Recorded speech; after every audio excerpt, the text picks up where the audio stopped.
episode of A Legion on Zoom.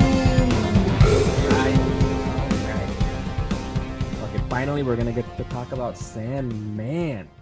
Dude, this is one of the most like highly regarded intellectual properties in like all of fantasy. Fuck Grimm's Tales. Fuck like 1,000 Arabian Nights. Fuck all that classic bullshit. Fuck a Shakespeare. Give me Neil Gaiman. Bro, this is the next classical bullshit. You know, like fucking OD. It's been already. 200 years from now, people will be talking like, oh, Neil Gaiman, Sandman, you know, like that's like old, like, nah, no. Come on. Now, this is our modern day fucking shit, man. I think like after the nukes hit and then there's like a nuclear winter and then humanity heals from it, people in like are gonna find like a rundown comic book store, probably Midtown Comics, you know, like in Times Square on some I Am Legend shit, and they're gonna find The Sandman by Neil Gaiman. Look, and if people listening in right now or watching us on YouTube, I would actually also recommend you listening to us. Keep listening, you know, till the end, because obviously we are the Legion on Zoom, and we're back. Facts. You know, I know it's been a little while. You know, it's been a busy year, everybody. We've all been very busy, but we're here, and obviously Sandman brought us back together. But I do want to say that if you're listening, go check us out on YouTube, because Chess is literally in the dreaming. I'm in the dreaming, and it's amazing here. I don't want to leave. I'm in the dreaming because I'm actually on heroin. I'm on the floor in my room. And I'm just kidding. We're not actually recording. This is all in your head, bro. Yeah, exactly. I'm actually on shrooms as we speak. Yes. I'll approve shrooms. I don't know about heroin, bro. That's a bit too intense, man. Oh, Diablo. You imagine? It's like isn't like, for instance, isn't like a speedball? Isn't that like heroin and cocaine together? Or something, yeah, exactly. right? But those are like, opposites. Yeah. So imagine. No, but what is heroin and mushrooms together? What's that called, man? Yo, I'll call that the Morpheus. Because at that point, like, first you take the shrooms, wait the shit to hit, then you do heroin. And you see where that goes. Yo, that goes to the dreaming. I'm pretty sure that's the actual way to get there, man. Like right now, I feel fucking actual dream from our universe is like worried. They're like, oh fuck, they're on to me. He's talking to Lucian like they've unlocked the keys, sir. They've unlocked the key. We got to do something about it. They're gonna make us forget or something while we sleep or something. What did we say? Word. Damn it. But yeah. Also, though, obviously, if you're also listening in, watching us, you're noticing that you're missing a certain voice, right? Because obviously, very comforting one. Exactly. It's Legion on Zoom. It's like it's your boy here, Miguel here, hanging out with my bro Ches. Right? How you doing, bro? Right? I'm alive, breathing. But we're missing the sweet, sultry voice. And the recently clean shaved face, right? That if you all saw the last episode, our boy Rod. Rod isn't with us today, but he's still with us in the world. Yeah, exactly. He's not dead because that's how that started. Yeah, he's currently off world, a la Thor, running some Black Ops for the LoZ, and exactly. He's working. He's doing what is it? What, like X-Force? What's like the Black Ops for the X-Men? Yeah, that's right. X-Force. He's doing X-Force level shit right now. That's but it's like an X-Force but Guardians of the Galaxy version, right? Because he's like off world though, and so he's busy getting some fucking shit done. But he'll be back with us soon. Once he's done with his missions and such. Exactly. So obviously we all miss him, and we especially for today's episode because we don't know much, because as we've said before, we don't really talk amongst ourselves about when we watch a show or a book or read a book or whatever. We save it, and all we know is that Rod didn't love Sandman as much as we did. But we'll get into that. But I will say, look forward to Rod's review of his review of the Sandman on Instagram or social media. Follow us, Legion on Zoom, Instagram, Twitter, all that, and soon, shortly to come, legiononzoom.com as well. Working on it. We're working on it. Well, Rod's working on it. Yeah, that's ridiculous. Yeah, basically, what's essentially holding back the progress is that we can decide if we should have a section for dick pics or not. But exactly. So figure it out. please email legiononzoom@gmail.com. Tell us, are you pro or against dick pics? A whole section. It'll be like progressive. We'll post monthly dick pics with different virtual backgrounds. Like I'm not trying to sell it here. I'm just telling you what it will be. So you know that I like the idea of the different virtual backgrounds. I think you're gonna have a dick into dreaming. Like, oh, what the fuck is that gonna be like? Shit. I'd have my dick against like the Leaning Tower of Pisa. Yeah. No, I think for that we would need a Patreon. I think that's quality shit that we shouldn't get for free. Honestly, like, come on now. You know what? You actually have a point. Fair enough. A Fucking Legion on some OnlyFans. You took the fucking words out of my mouth. Exactly. Now, fuck We're working on Patreon. OnlyFans, Legion on Zoom. You know what? I don't know. Let's think about it. It's getting workshopped. Don't worry about it. We'll let you guys know how that goes. But anyway, back to Neo Gaming. Fucking Sandman. Yes. So obviously, we're extremely excited. We've been talking about this for a long time. Obviously, you've heard any old episodes, even from fucking season 1 when we started years ago. We've talked about Sandman, especially Rod has been raving about Sandman. We've all talked about he got us into the audiobook, right? Which came out last year, I think it was, right? It's the first time it came out. No. Well, Act 1 came out, I want to say I think maybe over 2 years ago. Maybe. Nah, shut up. Because Act 2 isn't that old. And those things take time to make. Think about it. Right. If Batman Unburied took 2 years? Imagine the symphony that is the Sandman audiobook. That shit must have taken a minute. Right. And you guys have heard episode we talked about the Sandman audiobook, how much we've all loved it. It took me a minute for me, like Rod's been raving about it from the moment it came out. Eventually Ches listened to it, then I listened to it. Honestly, I listened to both of those this year because there's 2 acts out on audiobook. It's gonna be 3, I think. Yeah. No. And it's great. It has James Maccabee, good old fucking Charles Xavier from the new class, right? From the first class, as the Dream. And it was fucking great. And Gaiman himself is the narrator, which kind of bugged me out. That was cool. When I learned that, which is pretty recent actually, I was like, what? That's crazy. That man's voice is wild. Right. Like, I don't think I actually like appreciate people's voices. Mind you, I appreciate all the voice actors in Hollywood. There's actually an amazing documentary on Netflix made by the dude who does the voice for Bender called I Know That Voice that I watched a few years ago on Netflix. Mind-bending fucking, it was an amazing documentary about like all the epic voice actors in Hollywood. But I appreciated people's voices on a whole new level as I was listening to these.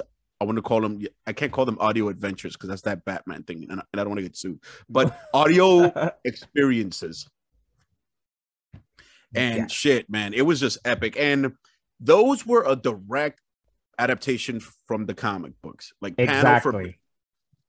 They were just pretty much they just read what's on the comic book and then described everything, right? Because you have the art in the comic book that that obviously allows you to see everything else, and so they're doing all of that. But then finally, though, the biggest thing happened, right? That Netflix made the show, and it dropped a couple of weeks ago, and we fucking binge watched it. This is extremely this is huge because if you're a casual comic book reader in watching our show or listening to our show, the Sandman is like up there. It's like one of the greats, right? It's considered. Yep. It's like when you think about some of the greatest books out there, right? You're thinking Watchmen, right? You're thinking fucking what else are you thinking of the greats? Like, I don't know, man. Let me see this: Watchmen, Sandman, exactly. You have to add Sandman. What else is like held up that fucking high in comics? There's like certain things, like certain, I guess, arcs, like Archer's Quest. Of course, For like Green Arrow, there's and then you have exactly like Blackest Night from Green Lantern. Death in the Family from Death in the Batman. Family, right? Like Crisis on Infinite. There's certain fucking arcs or specific books. Alan Moore's Swamp Thing, which we reviewed. Yeah.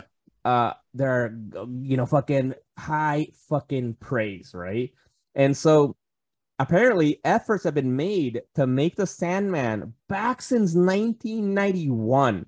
Apparently, and it's been fucking stuck like in hell and like in development hell for fucking several years because they weren't able to, because one, the scope of the fucking show, it's massive. It's massive, right? So like thank God they weren't able to make a movie or a show about it in 91 because oh my God, you imagine? Oh my God. We need because actually apparently I just read recently through Wikipedia actually that that David S. Goyer, who produced the show right now, who also actually, you mentioned Batman Unburied, David S. Goyer also helped produce Batman Unburied, and David S. Goyer, he was involved with he was the writer for Batman Begins, so David S. Goyer knows his shit. Fuck. Yeah, so him and the Neil Gaiman were apparently working with Joseph Gordon-Levitt, fucking, Robin. quote unquote Robin, right? Exactly. DK.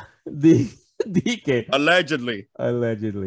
To apparently make this like a film or a series about it back fucking in the early 2000s, 2013, but it failed. But finally, it found a home. I'm glad. Netflix.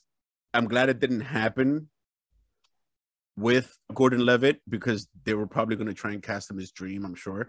But it gave time and the earth to give us Tom Sturridge.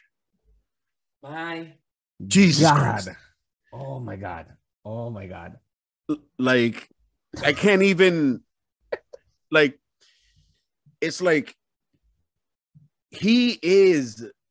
there's just certain roles or like certain people that are meant to play a certain thing. I guess that would be like the best way to describe it in some capacity.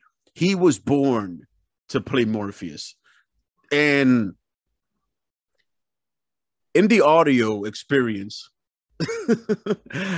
he's voiced by the one and only James McAvoy, as Miguel had mentioned earlier. And it is amazing. Like James McAvoy does this thing with his voice where he's clenching his teeth, but it gives out like fury. Like when he talks, like you know what I'm saying? Like, and when he does that as Dream, like when he's talking like to Hob Gatling or whatever, they're bar like, you dare, like, oh, like oh my feel God, that shit. But Sturridge is almost like it's almost like that's the voice of McAvoy coming out of his body, just a little softer.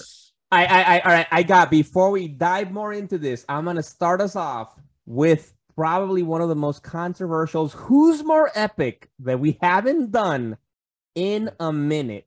Tread cautiously. I'm gonna set it up though. I'm gonna try to set it up, right? Because like what Chess is describing is Morpheus, his voice, the Dream's voice, right? Because if you're listening to us right now, we're talking about Sandman, right? And to you, the basic premise of it, right, is that we have Morpheus is one of the Endless, and he's straight up like the Dream, like he's in charge of dreams, right, and all that. And so something that was in even more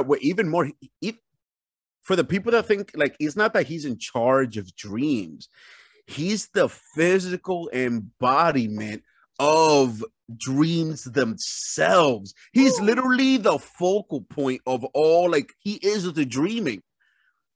Like he's what is it?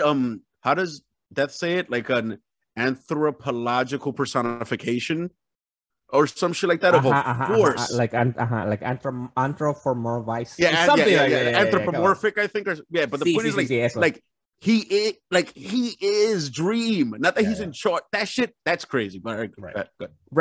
Because just to give some history before we go into the Who's More Epic, because I gotta give this background. It's right because this is based off a comic book, right? We mentioned one of the comic books from back in 1989. I think it ran to 96, from 1989 to 1996, which was illustrated, created by Neil Gaiman, and illustrated by Sam Keith and Mike Dringenberg. I'm saying his name correctly. If you're listening, his name is Dream.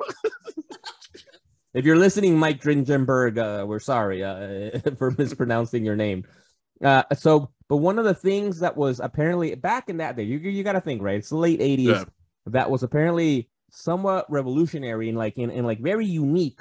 Like they already told you, like this is a different kind of fucking book that we're used to. And the comic books is that typically in comic books, when people speak, you have word bubbles that are in white. It's a typical white word bubble with the text in black.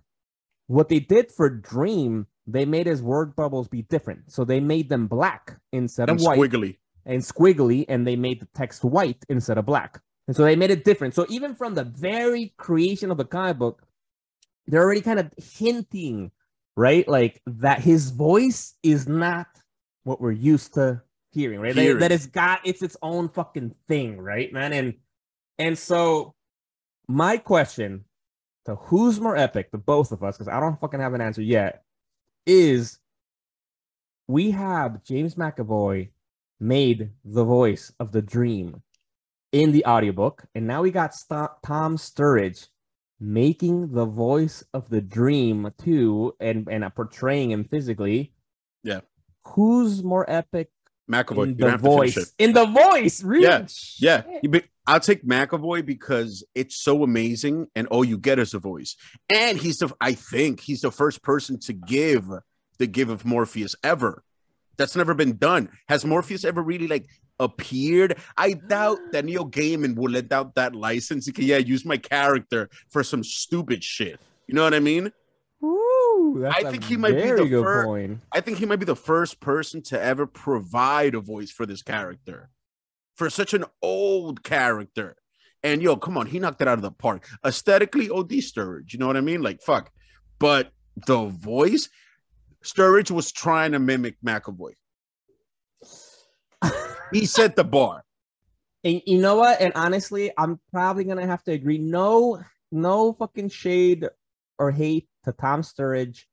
Awesome, fucking incredible actor, incredible voice. Sold me with this voice. But why did he sell me on it? Like, why did I feel from the beginning that like this is the Dream? Because it reminded me of James McAvoy, right? Exactly. The McAvoy, right? Because it's like it was kind, because it's like you guys got it down, right? Like that you guys are both like British and making that kind of like deep. And mind you, like here in America, like a deep voice is like even a bit more epic if it's gravelly. Apparently across the pond, it's like it has to be deep and like velvety. Like it's like almost it's like a full volume whisper. And actually, and what you were saying right now about we'll get into one of the best stories with Hobgoblin, and it's one of the moments where we see Dream get pissed. You're right. Like, Tom Sturridge did a wonderful portrayal of that scene in the show, but there was something how James McAvoy did it in the audiobook that I don't know. It's just hard to describe. We highly recommend Audible. Audible, come fucking sponsor the show, right? First of all, I would listen to so much shit. Yo, go listen to watch the show and then go listen to the thing, because we're gonna get into it. It's not exactly the same. They changed kind of a lot of stuff. Honestly, I think some things were changed for the better, but we're gonna get into that.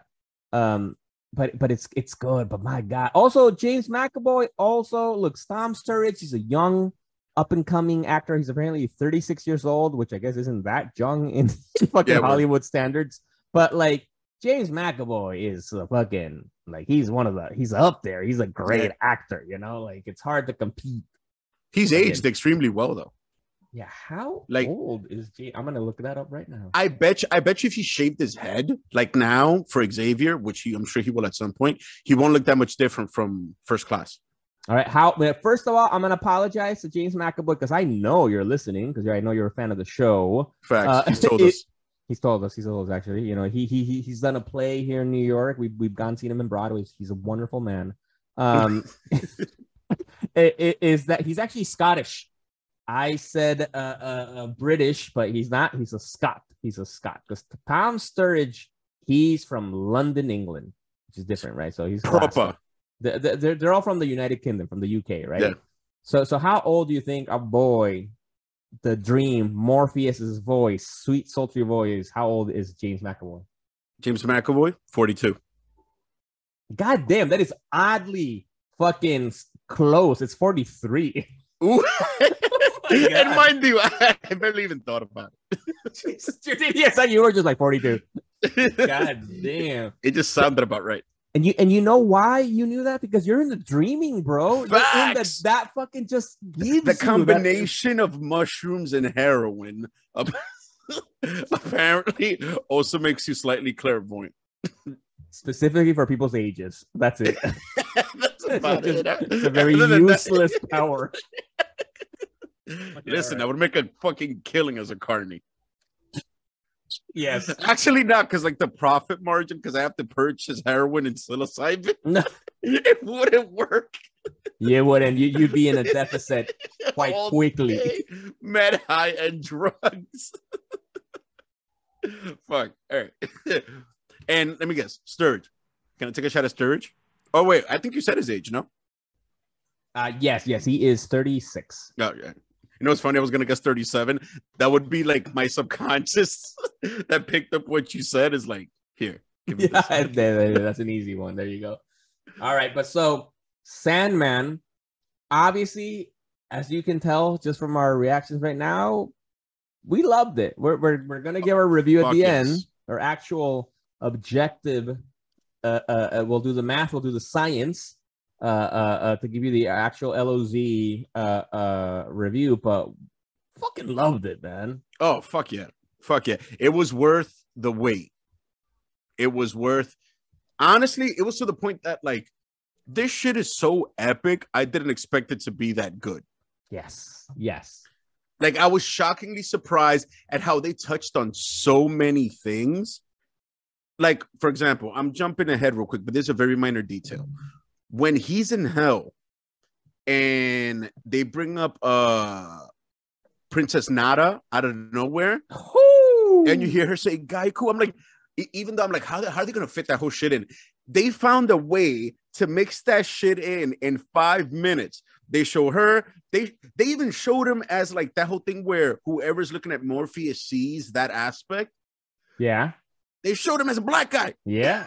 I was like, oh, they did that. Then he explained that to Matthew. Boom, boom, boom. Thus establishing that he's not exactly a good person.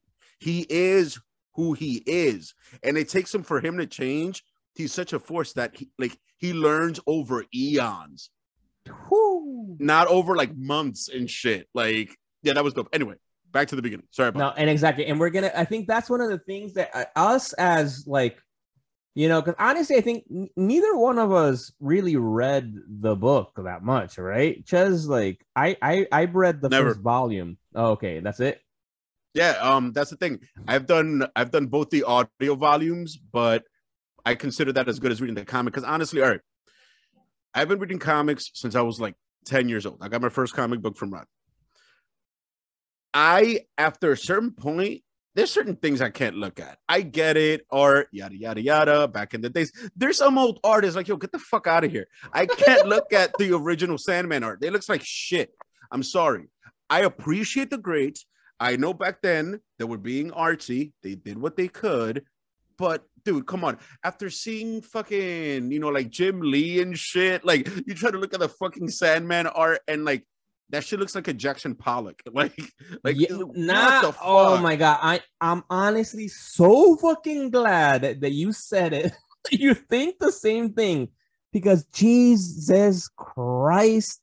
Fuck. Look, I know this is sacrilege. Generally, this is a comic book podcast, right? But we're talking about anything that's becomes content from comic books, like a show. Exactly. But god damn. I've honestly tried. I've tried multiple times to start and stop the Sandman because the art, man, just throws me off, man. And I butchered your name earlier, like fucking Sam Keith and David Dringinger. So sorry, but my god, man, it's not like You know, and then it's a little bit different. It's It's like you knew the illustrator was under the influence of drugs. Yo, and not even that, like they were under the influence of drugs, not that talented, and also just kind of like didn't give a fuck or something. Because, for instance, like, because you mentioned a good point about like back in the day, right? Like back in the 80s, early 90s, well, not the 90s, we saw the big explosion, but I feel like in the 80s, the art was so. But for instance, we reviewed Swamp Thing, Alan Moore's Swamp Thing, right? And I remember feeling a little bit like that with the artwork for that one, but it wasn't like. But then I got it. Was tighter. Then, no, exactly. Then at some point I'm in it. Then I'm like I feel like it connect like it connected. Like it sucks you in. Steven Bissett and John Toltenben, who did the art for a Swamp Thing, I was like, because I think it was more of it being different. Like it was just very, very different from what we do now in contemporary times. But it was still good. Like I'm able, like what you said, like, you know, with Pollock, or if I go to fucking here the Met or something or the MoMA, I'm able to appreciate fucking old fucking art, right? But like, come on, man, Sam Keith and the David Ringer, they're not gonna be in a museum anytime soon. Like, what bothers me about that is like, Gaiman saw this shit and he was like, all right, like what? Yeah, I feel like it would hold like whole ciphers, like take shrooms, smoke weed, and then show him the pages. And he's like this is amazing. And the other thing I think too is I think it was also Neil Gaiman's one of his first books, if not his first book. He was like at least might have been one of his first like actual solo book, besides writing whatever other stuff. So it was early in his it was early in his career. I try to look that up actually. You know, it was early in his career, you know, so I can see how, you know, and DC wanted at the time to kind of like a horror type book, and you know, they did what the best they could, you know, like probably thinking it's not gonna, you know, like with context, you can see why that turd was polished animation wise, like fuck. But yeah. Anyway, that shit is one of those few things that, like, is one of those few times in comics where the story far exceeds the animation. That doesn't happen that often because comics, they're primarily on a, you know, like a fucking visual medium. Animation. Yeah, it's a visual medium because if not, they'd be pumping out these stories fucking in a weekly little book, just dialogue and words. They take a fucking month because of the art. So it's like, how fast were they pumping these shits out? Right, man. And so honestly, I'm glad you say that because the comic book, like it was like for me, it really helped for me to listen to the audiobook because like Neil Gaiman is an incredible writer, and like it helped me understand why it's such a fucking classic fucking book, right? And so hearing the audiobook, and at the same time, then when I started watching the series, I finished volume 1, and that helped. Like it made me appreciate the book a lot more, but it is hard though. The art is not that great. So I don't know, man. And there's like, especially right now, we're saturated with comic books. There's so many good books out there, man, from independent books from Marvel to DC, that I'm like, and shit, fucking like, and if I'm not mistaken, what like isn't, I would dare say that more comic book art is done, you know, via those like digital drawing pads and shit, than dudes fucking, you know, like on the drawing table with like an ashtray and a fucking like a 20-pack of cigarettes, fucking just drawing with mad pencils and shit. That era's over. So now we're getting like 2D Pixar quality shit. I don't know if it's over completely, because honestly, right now, for instance, John Romita Jr., who for me is one of the best Marvel artists out there. He's one of my favorite Spider-Man artists, and he's doing Spider-Man again right now, because like just like his old dad. Yeah. But for me, my Spider-Man was the one I grew up with, was his Spider-Man, and he's back. And I've been seeing a lot of videos of him like making the issues, and it's all fucking pencil. You know, but I do think right now there's a combination. Like people do pencil and then add it. It overlaps digital, at some point, that kind of stuff. You know, but back in that day was like fucking some other shit. it's like you had to be. I think you almost had to be more exponentially talented back then than now, right? Because like it was only pencils. But then now on the flip side, coming back to Netflix, I was shocked by the visuals that went with this show. I was blown away. I think aesthetically, it even exceeded my expectations. I mean, sure, a bunch of that shit was straight up green screen and small sets, but now like aesthetically, what they can do with a green screen and a small set, like when him and Matthew enter hell, is fucking ridiculous. Because all they built was like the ledge. Then like the whole valley of hell was CGI, and that shit looked amazing, But anyway, let's get into the actual fucking story. Yeah, no, I agree. Yeah, it's like I think I was just also taken aback from just how beautiful it looked, the whole series, how well they were able to create. Because I think for the people who, if you really actually haven't watched it, and you're just listening to us to see like if we motivate you, the story in and of itself, the writing by Neil Gaiman is so good. They really pretty much just take the script that he wrote and condense it. Yeah, and they, because a lot of the dialogue that we see throughout the show is straight up just taken from the fucking from the book, right? So that's in and of itself is incredible. It's good, but the visuals, man, like just how they were able to make, because it's hard to describe, because it's like a fantasy, right, type show, right? Like like we're not saying like Game of Thrones, right? We're getting the new Game of Thrones prequel show right now, not like that though. Not Lord of the Rings style kind of thing, but in a way, yeah, it's just fucking damn. You know what? You bring up a good point. Like, I mean, the best way to sum it is like there's different kinds of fantasy. Because I guess there's like medieval fantasy. This is more like ethereal fantasy. When you throw in like gods and demons and like embodiments of natural forces. You don't really get that shit in Game of Thrones. You get like incest, dragons, knights. You know what I mean? Like, that's like, I call that like D&D fantasy. Like, it's basically like straight up all Dungeons and Dragons type shit, But then there's the ethereal fantasy. You're like American gods and the Sandman. Neil Gaiman. Right? Yeah, exactly. So he's apparently like the god of ethereal fantasy. But that's what I would get. That's the title I would give that genre, because there's more things out there that deal with shit like that. What other books I think would you put in that? What's that famous shit? I never read it. Fable or something like that, with the family, with the chick with the horns. Yeah, I never read that. You know what? I would actually describe this. Actually, I'm busting out some little bit of actual literary information I have in my head. Nice. That's about textbooks and about stuff that actually I believe started with Latin American writers. I could be wrong.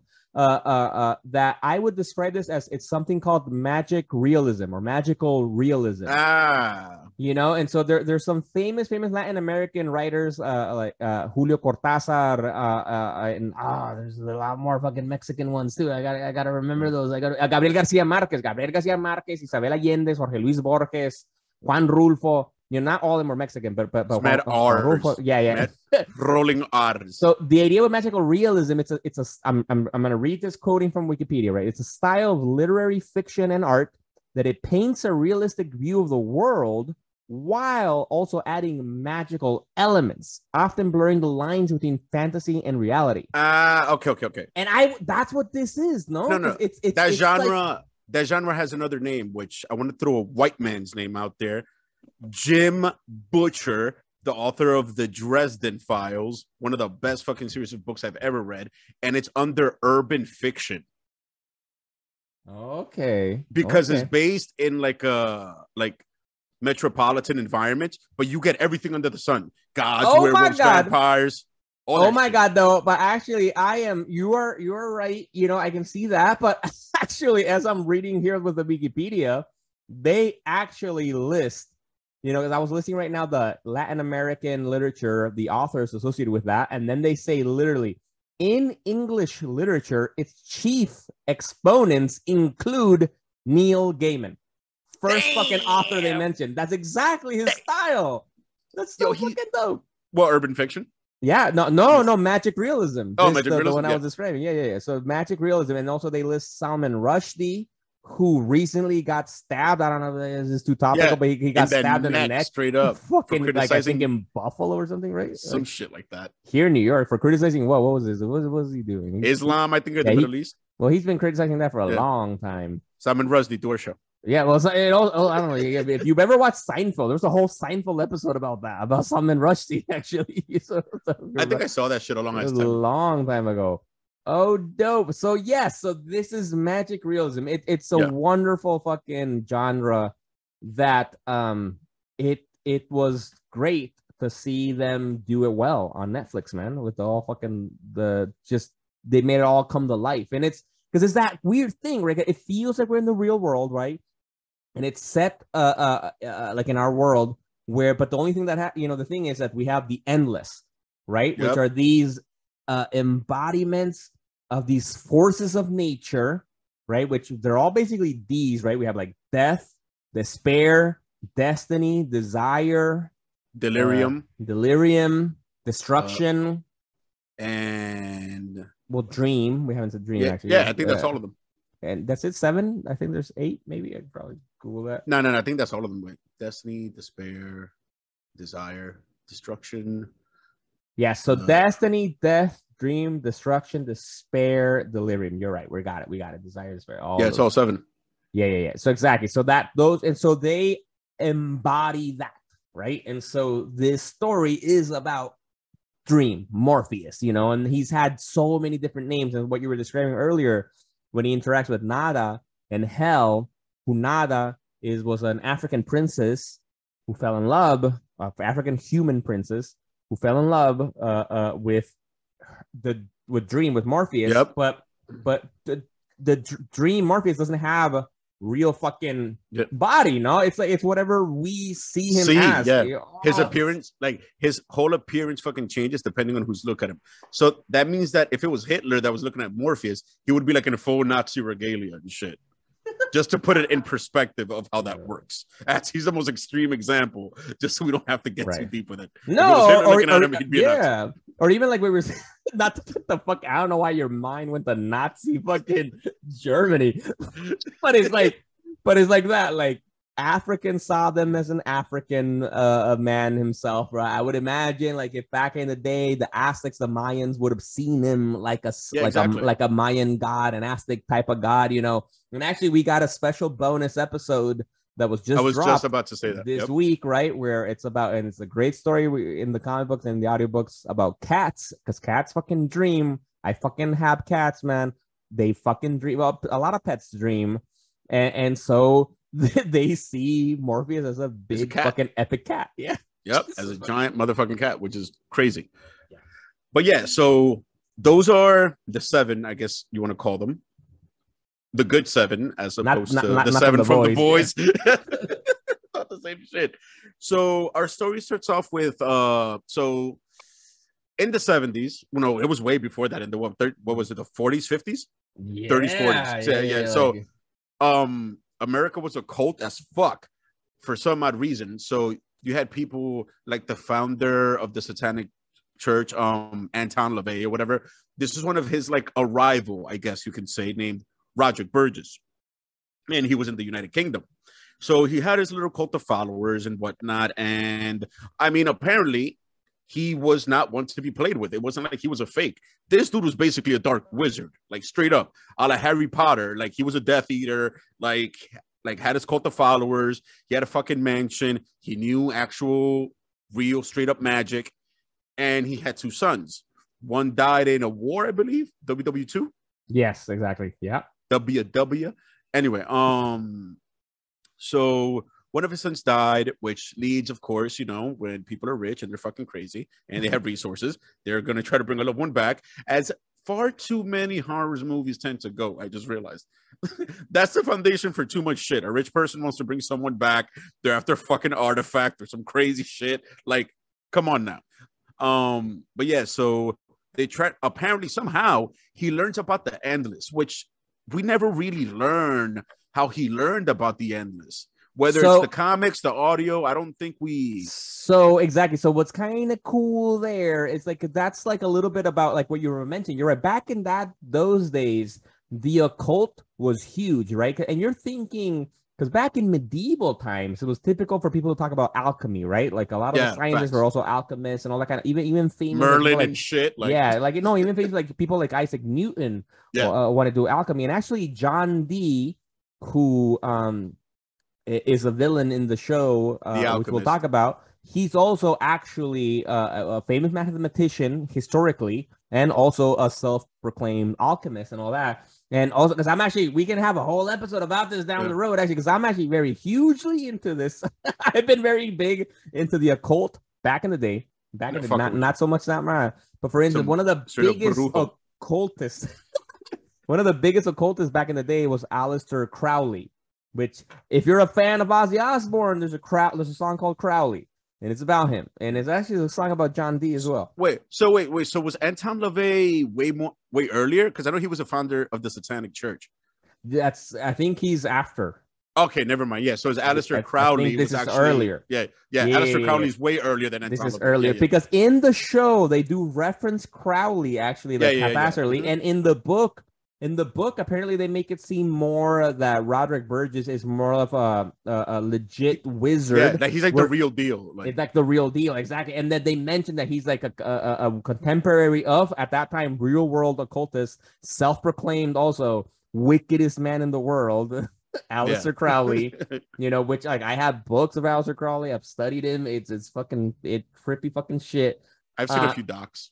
And so that's the idea, and so that's probably through occult fucking readings and teachings they known that these endless exist, right? And so the goal that Roderick Burgess in the show and in the book wants to do is to capture one of them, the death, right? He wants to capture death to be able to force death to bring his child back, right?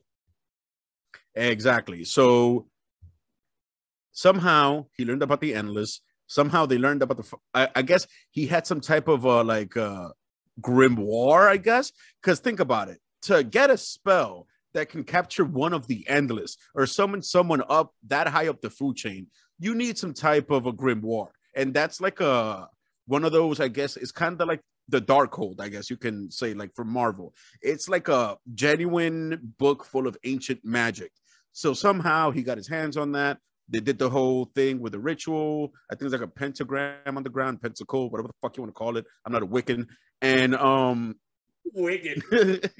That's another thing. I'm not gonna get specific, all right, but I'm not gonna get technical. I'm not gonna get all something like geeky occultist, like technically. I don't even think like a geeky occultist. That's a wild concept. Like that's basically Harry Potter. Because I got books of Crowley here. I know what you mean. Like I have the Book of Lies, like the Book of Thought, book 4. Like I would say they have secrets. Yeah. Maybe that's the secret to my success. Who knows? Perhaps. Who knows? I would say the most occult volume I own would be All the Secrets of the Ages by Manly P. Hall. Look that shit up. That shit is an occult volume. But anyway, moving forward. The LoZ knows magic. Watch it, people. Yes. Yeah. So in the pursuit to capture death, they end up capturing Dream. Oh. And so here is when we get one of the biggest differences from the book to the show, right? Which I genuinely like, right? Because in the comic book, it just kind of happens, right? The guy messes up the spell or does the spell in the right. I don't know exactly what happened, but he captures Dream instead of fucking death. In the show, though, what I like is that we get introduced from the very beginning to the Corinthian, right? This rogue fucking nightmare from the Dream, played epically. I'm trying to remember the name of the actor because we saw him. Oh, Boyd Holbrook. I love this man. He's a great actor. He was in Narcos, the original Narcos show from Facts. He was one of the cops. Yeah. He was the cop. He was the white, because we had Pascal, who's the Mandalorian, right? The Latino cop there. And we had him. He was the guy from the DEA from the United States, trying to get fucking Pablo Escobar. And also, he was also the villain in Logan, too. Oh, wait, what? Yes. he played what's his name? Fucking I gotta remember. Dude, Donald Pierce. He played as Yo, Donald Pierce in Logan, man. I've only seen Logan once, and it was when it came out. I have not seen it since. I gotta rewatch that shit. Yeah, Too you know, epic of a you're right. movie. Me too, eh? Me too. I've only Yeah. seen it once too. Like, that shit gets mad high praise. I've literally only seen it once when it came out. Because it's a good, it's intense film. You know, I don't know. I think that's why. The one beef I kind of had though with meeting the Corinthian that early was that I don't like how they kind of showed that he could just go in and out of the dreaming at will. All the nightmares could, since any explanation. Like, they didn't even imply that like they were kept in there by Morpheus. I don't even think they even. So, I see what you're saying.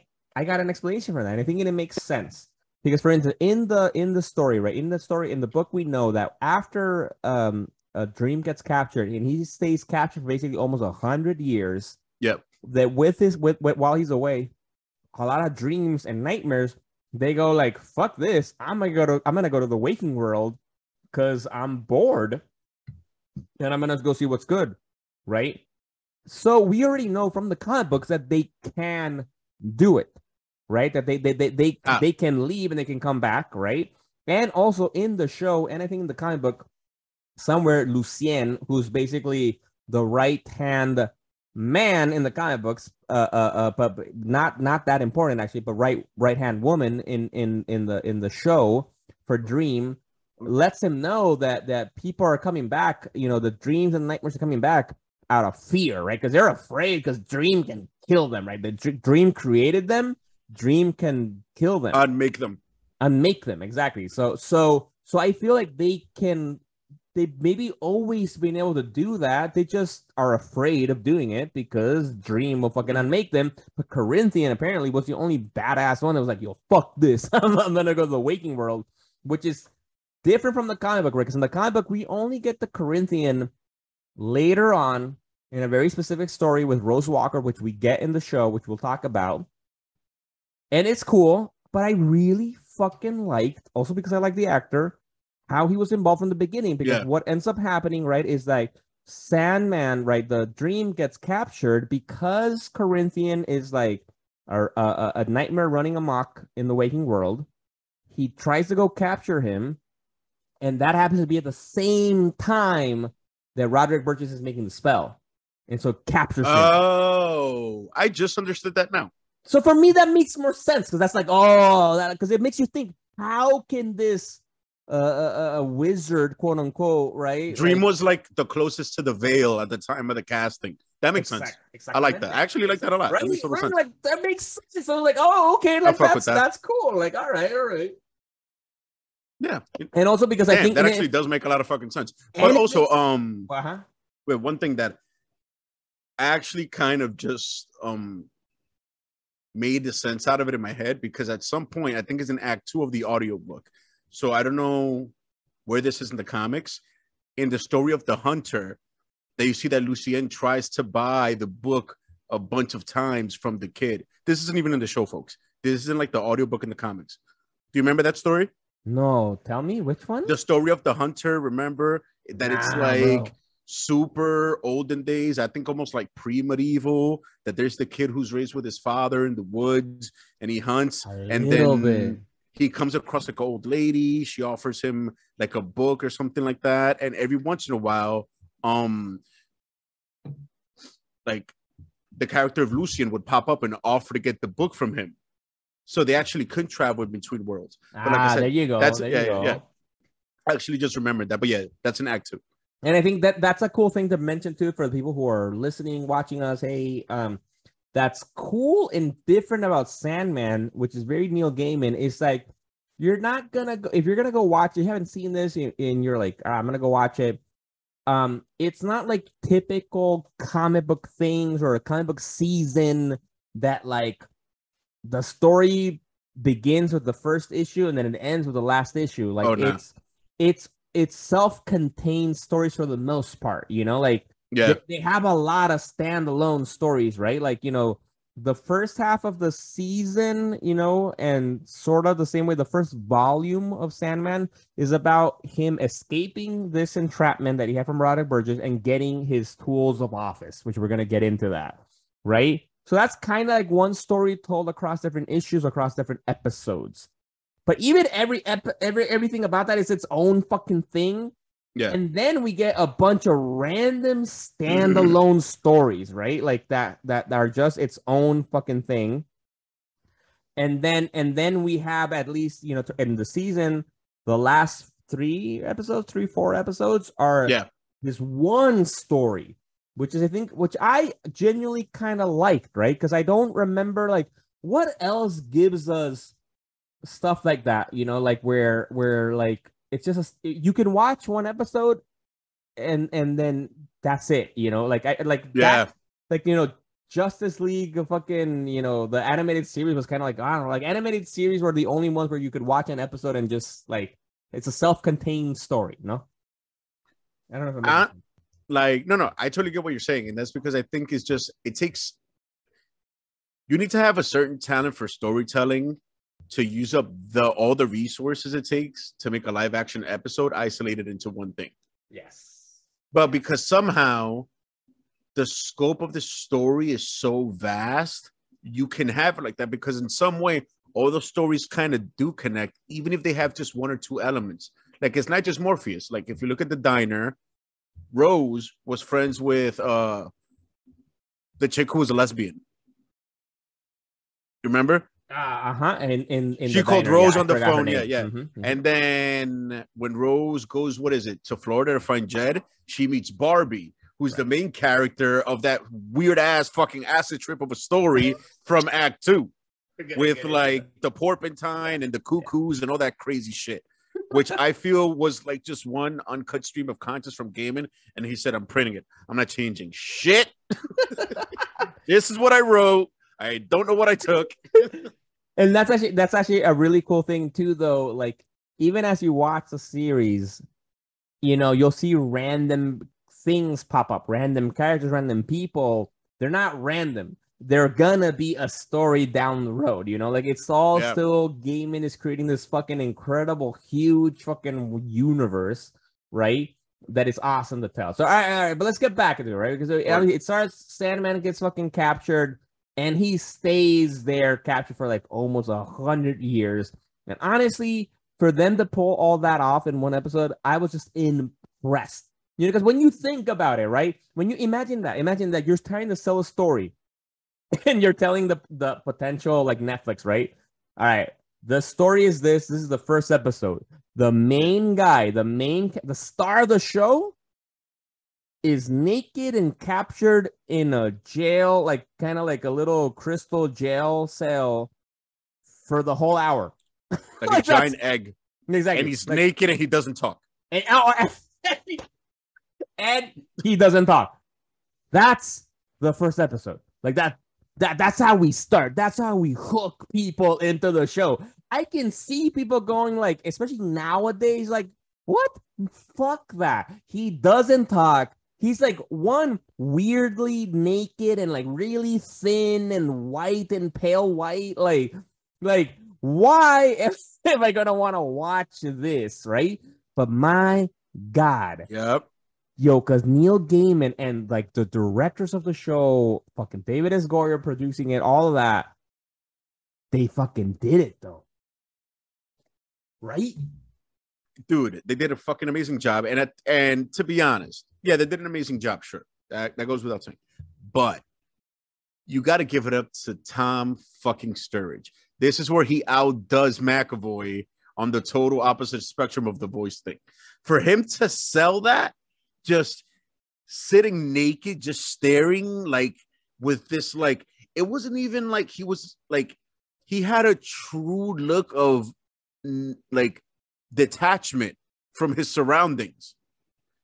Like, he played unbothered that he's naked in a giant glass egg. Like, he was indifferent about it. Like, you can tell that he was pissed, but not that he was, oh my God, what happened? It's almost like he had the look of like, the fuck do you think you're doing? Like, because he also carried that gravitas that I believed that he's above. Is that what us. gravitas means? I hate that word. I've never knew what it meant. I've never I've never just looked it up. I think I'm seeing it right. I don't know. I don't know. That sounds right. Gravitas. That he's above us, right? Like he's not human. He's not even a god. He's above gods. Like he's a fucking. He's like an elemental, I guess. He's an endless. You know, and you know what? I think is like. So you see how there's like the Eternals, you know, like in Marvel. Yeah. Or there's like, what would you call it? Like elementals and the Eternals, you know, like and shit like that. They're like the ethereals. Exactly. That's like the only way I can like quantify that group of beings. I would quantify actually. Like, go listen to our last 2 episodes ago when we reviewed Thor: Love and Thunder. We talked about oh, what is it? What's the fucking the Infinity, right? No, what's the What, like Taskmaster and no. Thor: Love and Thunder, like the little child, like Gore wanted to reach. What was it? Infinity? Was it? I forgot. Or not Destiny. Like the universe. Like, you know, no. I think it was Infinity. Was it Infinity? Wasn't it? Right? Yeah. It was Infinity. Like it's something else. No, like Eternity. Eternity. That's what it is. Eternity. And so I think Morpheus, the dream, is like, like more that. like that, like where it's like an ethereal it's being concept, right? Exactly. It's this concept of like because we also like obviously with Marvel we have Beth, right? We also have Beth, and it's like that's it. But there are these constant abstract ideas, like irrefutables and shit. Like exactly. That's a better name. The irrefutables. Like you can't deny any of those forces exist in any way. And so I feel honestly, like you were saying, kudos to Tom Sturridge because I believe that. That's why I was into it because from the beginning he's like, I'm just gonna chill here, because like for him, kind of like we've talked about with Thor, for him those 100 years are like nothing, a day for us, right? Like it's like all right, but at the same time, think about the most annoying day. Yo, imagine that's some David Blaine shit, but like, yeah, he basically like he did a David Blaine. Like if you do the math, you know, for how long he lives, I'm sure the fractions might break down, probably even super small for him. Like for a dream, they're undoable. But it's like if David Blaine did a week in a glass egg naked in Times Square, that's what he went through. Except it was 100 years. But relatively speaking, they're beyond like immortal. They just are. They never die. Like that's the craziest shit. Like when the last thing in the universe dies, I'm gonna put all the chairs up on the table, walk out, and close the door. That's wild, yo. Like, what the fuck? So with Dream is like when the last thing dies, that's the death of the last dream. Like that's when he's done. And he'll be right next to his sister because his sister is Beth, right? And Beth, yo, bro, we just went deep right there. That was fucking. That's woo. It's that heroin and mushrooms right there. Yes, it's that Morpheus fucking drip you got. Morpheus. That's why they're so close. Damn, gaming. Fuck. Yeah, that shit is deep. No, Neil Gaiman, do our show. Please. So we gotta talk about this. Let's do heroin and shrooms with Neil Gaiman. Yeah, I'd be down to do the heroin. I would never want to do heroin, but like, you know, if Neil Gaiman shows up, goes like, yo, let's do heroin and shrooms, I'd be like, all right, bro, we out. We out. Fuck yeah. I'm almost crying.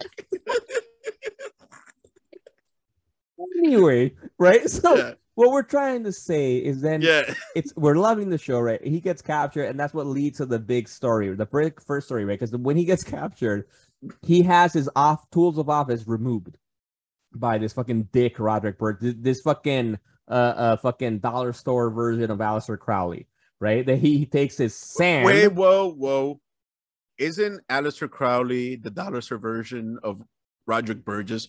This motherfucker captured one of the Endless. Aleister Crowley did like social media before it was invented. Bro. Nah, bro. What? Aleister Crowley was legit, bro. No, nah, bro. Come on. Ozzy Osbourne wrote a song about him. Or Mr. maybe Crowley. That's awesome. That's because, and by the way, for everyone that's listening, I'm sure that Miguel could play that actual, what is it, Tamayomi riff? No, that Tamayomi is from Black Sabbath. So now that's I'm Randy fucking- Rhoads. This is Randy Rhoads. R.I.P. I am yeah. sorry, folks. Yeah, sorry yeah. about that. Damn, I just committed a major sin. I am sorry about that. I actually do know one of the guitar solos from that Crowley song. I actually do know that. Yeah, I do. Oh, but yeah, so like, shit. so if they're both actually legit, wouldn't Burgess be higher up the food chain? Consider that he captured one of the Endless. Like, I don't think Crowley could pull that off. Bro, I feel Crowley probably captured other shit. Dog, man. come like, on, motherfucker. Yeah, Crowley. Like herpes in the 40s. He captured herpes from black orgies. Bro, Crowley was next level, man. And that's like real fucking no. And by the way, I meant black orgies as in black magic, not black people. That's not what I meant. Which that's fine. That's all. Black, yeah. Black magic fueled orgies. That's what I meant. Anyway. So Robert Burgess captured Dream though in this new gaming universe and took his tools of office, which were his sand, because obviously he's the Sandman, right? So it's typical, right? Classic, and took his helm, which it's this really cool fucking almost he's a steampunk kind of mask thing, right? Yeah, it's like a steampunk diver's helmet. Mm-hmm. Oh, wait. His helm is if you took an old school diver's helmet and you mixed it with the head of the Snuffleupagus from Sesame Street. That is a perfect description.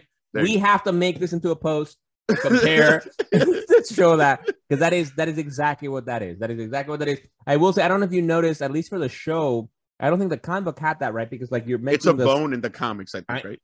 No, in the show it's a bone. In the comics, it's not a bone. Oh no, really? No, I thought it was it's flipped around. No. I think what we're talking about, the Snuffleupagus, whatever, the la trompa. How do you say that? The nose, the trunk, the trunk is the schnoz is like it's like bone. It looks like it's a spinal cord. In the show, that's exactly what it looks like. Comic book, I don't remember it looking like that, but regardless, it's a fucking badass looking helm, man. And basically, I'm gonna try to cosplay that shit. I think that'd be New York City Comic Con. That'd be a dope fucking thing to pull off, man. Yeah, word it would be, because his whole costume is you just need time on the helm, then the rest are good. Look, and question, go to Express or something. And buy question. Tell me what? So the sand makes people fall asleep, right? And creates a dream, and also the sand basically does everything, helps him travel through places. It does what he wants. It's kind of like an extension. It's like his magic wand, I guess you can say. Exactly. The third tool, which we'll mention quickly, is the ruby, which is it's made out of him, right? And which basically helps him make dreams come to life. Basically. No, I wanted to understand that, because it's is that what it did? Because okay, yeah. Now when you that's think what about it did the in John the D. waking Diner world, shit, fair enough. But it was a part of himself. Yeah, exactly. No, exactly. It's part of himself, because he created the ruby from his own self. Yeah, just because he got bored at one point, right? He's like, oh, fuck this. But tell me, like I'm too lit. Let me lower my litness, and then let me wear it. but I gotta look lit though. Somebody used damn litception. He adorned himself with how cool he is. Litception. Exactly. I'm too lit right now. I'm gonna relit, reduce the litness, but I gotta look lit though. So I'm gonna wear it. Yeah, I'm not aware of that. All right, so that was a ruby. But then, what did the helm do though? What did that do? You know what's crazy? In anticipation of us recording today, I was actually thinking about that, and it's kind of creepy how we're on the same fucking thought wave. I feel like the helm was only useful for him because what's this lady's name? Something Pritchett. What the fuck? No, Ethel the lady Cripps. That banged Robert Bridget. Ethel Cripps. Okay, fuck was that thing in Pritchett? Ethel Cripps. Pritchett. That's Modern Family. The Pritchett. Okay, yeah, there you go. Show. So when someone got the sand, we'll get there. That's why I'm not going into too much detail. They basically became a heroin addict. Clearly, they can't handle it as me and as eloquent as I'm speaking while on heroin and shrooms. But they basically became done. They held on to the bag and it was over. John D basically became like a god type psychopath and shit. With the helm, Ethel Cripps gave that shit away. So it's like, what did she try to do with it? You know, she put it on. Any fucking person with a fucking like big hat would have tried to put it on. You know what I mean? And it didn't do anything. And on the show, we saw him use it basically once. To find the ruby. Yeah, exactly. And when he went to hell, he put it on, I think, didn't he? Or no? No, because he went to hell to go get it. Oh no, yeah. No, fine, yeah. But I feel like he traveled somewhere. Was it only after he traveled to John D after he saw it? That's it? I feel like he had. Damn. See, that's weird. The only I think for me, the difference was that I think the helm allows him to go exactly where he wants to go. Like his vision is exactly. Like he's like, I don't know where my ruby is. Like, let me put the helm on, and then the helm told him it's here, and he immediately went to it. With the sand, he already knew that his helm was in hell, and so with the sand, he can just go to hell. But he doesn't know where in hell is it, right? You know, so that's the thing. So the point is, right? So we don't really know. The helm looks cool, but we don't know really what the purpose of it was. But so the thing is, what we were mentioning Ethel Cripps. So Ethel Cripps for the show in the books is basically Roderick Burch's lover or mistress or something. What? A gold digger? We don't know if she was just with him for his money. You know, that's exactly what she wanted in the mansion. No, maybe she was into him, and like, all right. Because like he wanted her to have an abortion, which that's what led to her leaving. Because who knows, maybe if he would have been like, okay, let's go, baby, let's have a baby, she might have stayed, and they would have all lived happily ever after. Who knows? Fair enough. But the point is, because that baby was John D. Yeah, which we'll talk about later, right? And so when she runs away, she takes the fucking ruby. She takes the ruby, the helm, the fucking all that shit. Sand, all that shit, right? A bunch of cash, which back then was a ton of money. Ooh, a bunch of money, man. And then so she leaves, and then she gets rid of basically everything, and then gets this one fucking como se say, a gem, right, or something kind of like a pendant to protect her trinket. From any. Wasn't it? Yeah, like it looked like a trinket. It's a little more than a trinket. Yeah, fair enough. But the thing that booked me out though is like, so look at what that shit did in like the mortal world. If you try to hurt Ethel Cripps or anyone who has that on, it would blow you apart. Coranzor, the Duke of Hell, who she got it from, said that he traded for the helm for, and I quote, a paltry thing. like I got this cool ass helmet and give me some bullshit. Like, yo, what? All right, listeners, because like what Chess is describing is like Ethel Cripps trades the Morpheus's helm to a demon, a Duke of Hell, yeah, the Duke of Hell, Duke of Hell. There's a bunch of Hell, exactly. Gives him the helm for this paltry fucking thing, right? Which is this really nice, beautiful fucking necklace, almost in a way. Yeah, right? But it's kind of creepy too because it's got a fucking eye on it that basically keeps her safe from any harm. But like what you're describing is like, well, what ends up happening if there's any potential harm happening to her, the person causing the harm explodes. Yeah, straight fucking like not even like evaporates. It's like in the most like guttural fucking explosion. Yo, no, gore, and it's like this inside out explosion, right? Like it's like it starts from inside and then you see it like, and then it's like a Tool video. And then, yes, it is. It is like a Tool video. I am wearing a Tool shirt right now. Facts. Fuck yes. And they get like it leaves the fucking wall covered in the person's guts and blood and shit, man. Fuck. It's gross as fuck. Which is kind of ironic if you're wearing that pendant and someone's trying to do harm and you've never seen that type of shit. You see fucking viscera paint the walls. Like, what about your psychological damage? It doesn't protect you against that.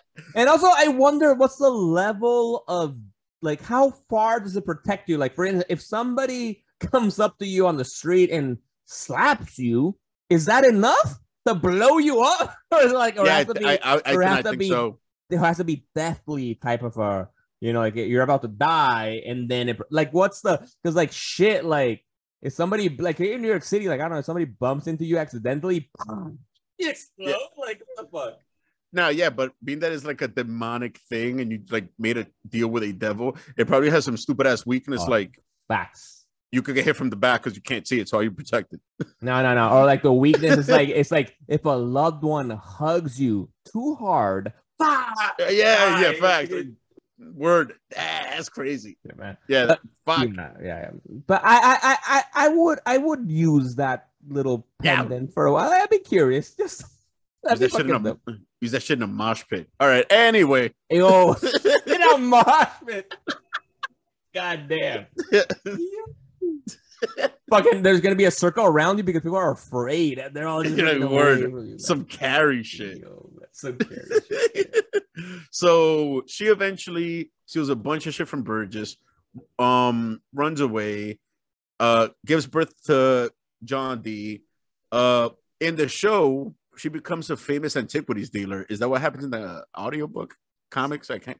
No, so I don't remember in detail. So actually, this is cool. Actually, no. So I remember a few things. So they really expand Ethel Cripp's role in the show, ironically, because that they did in the books. In the book, all I remember, all we hear about her is that she apparently just dies of old age.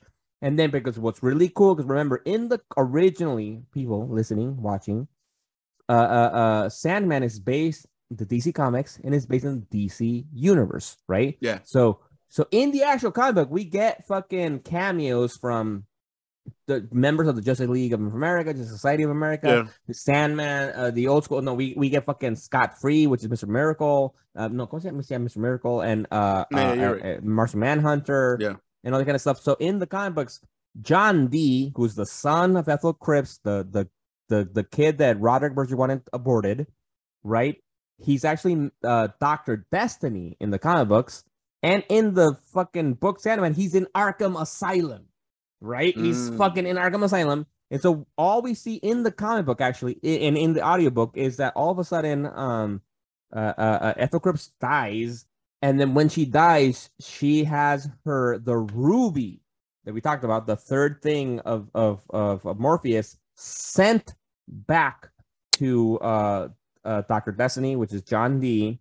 And then he uses that, to help him escape and get out, right? I think I could be wrong. If I'm wrong, fuck you. But tell me I'm wrong on Instagram or fucking social media. Just let him know. Email. But it's Forge Ahead. It was something like that. But what ended up happening in the show, I liked it a lot more, right? I liked it that she was able to stay alive for longer.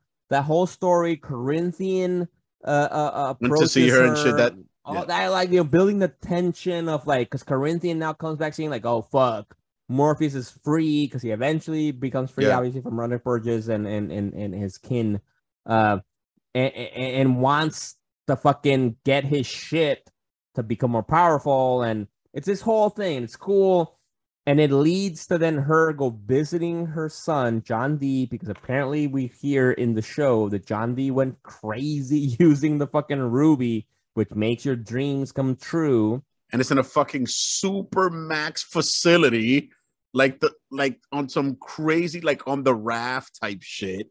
Yo, honestly, I feel like Bruce Wayne Batman, man, take fucking note, bro, because Arkham Asylum is shit compared to where John D was actually at in this universe, man. Because Arkham Asylum is come on, man. Because they still described it as a psychiatric hospital. He is in a psychiatric hospital. He's not in a prison, but it's what Arkham Asylum should be. Not every depiction of Arkham Asylum, which is a giant house. Because actually, fun fact, in the comic books, I believe he's housed next to or near to none other than Jonathan Crane. Oh, shit. Scarecrow. That's crazy. That's not in the audiobook, is it, right? No.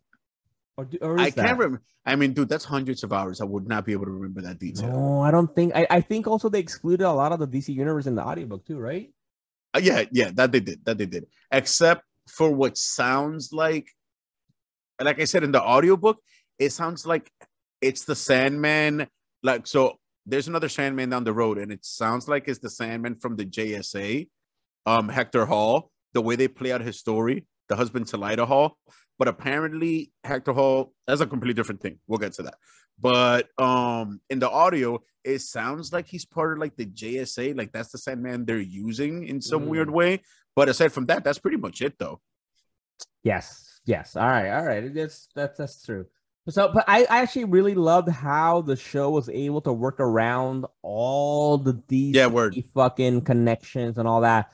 Because actually, I think I was reading some kind of old interview with Neil Gaiman where he was saying like he wasn't a fan of that. I think when he was writing Sandman, it was more of the things that were like where editorial was like, you have to connect it to the broader DC universe, right? And it's like, all right, I guess. But it's good though. It's good. Like in the comic book, it's good. In the audiobook, it's good. Whatever is connected to that.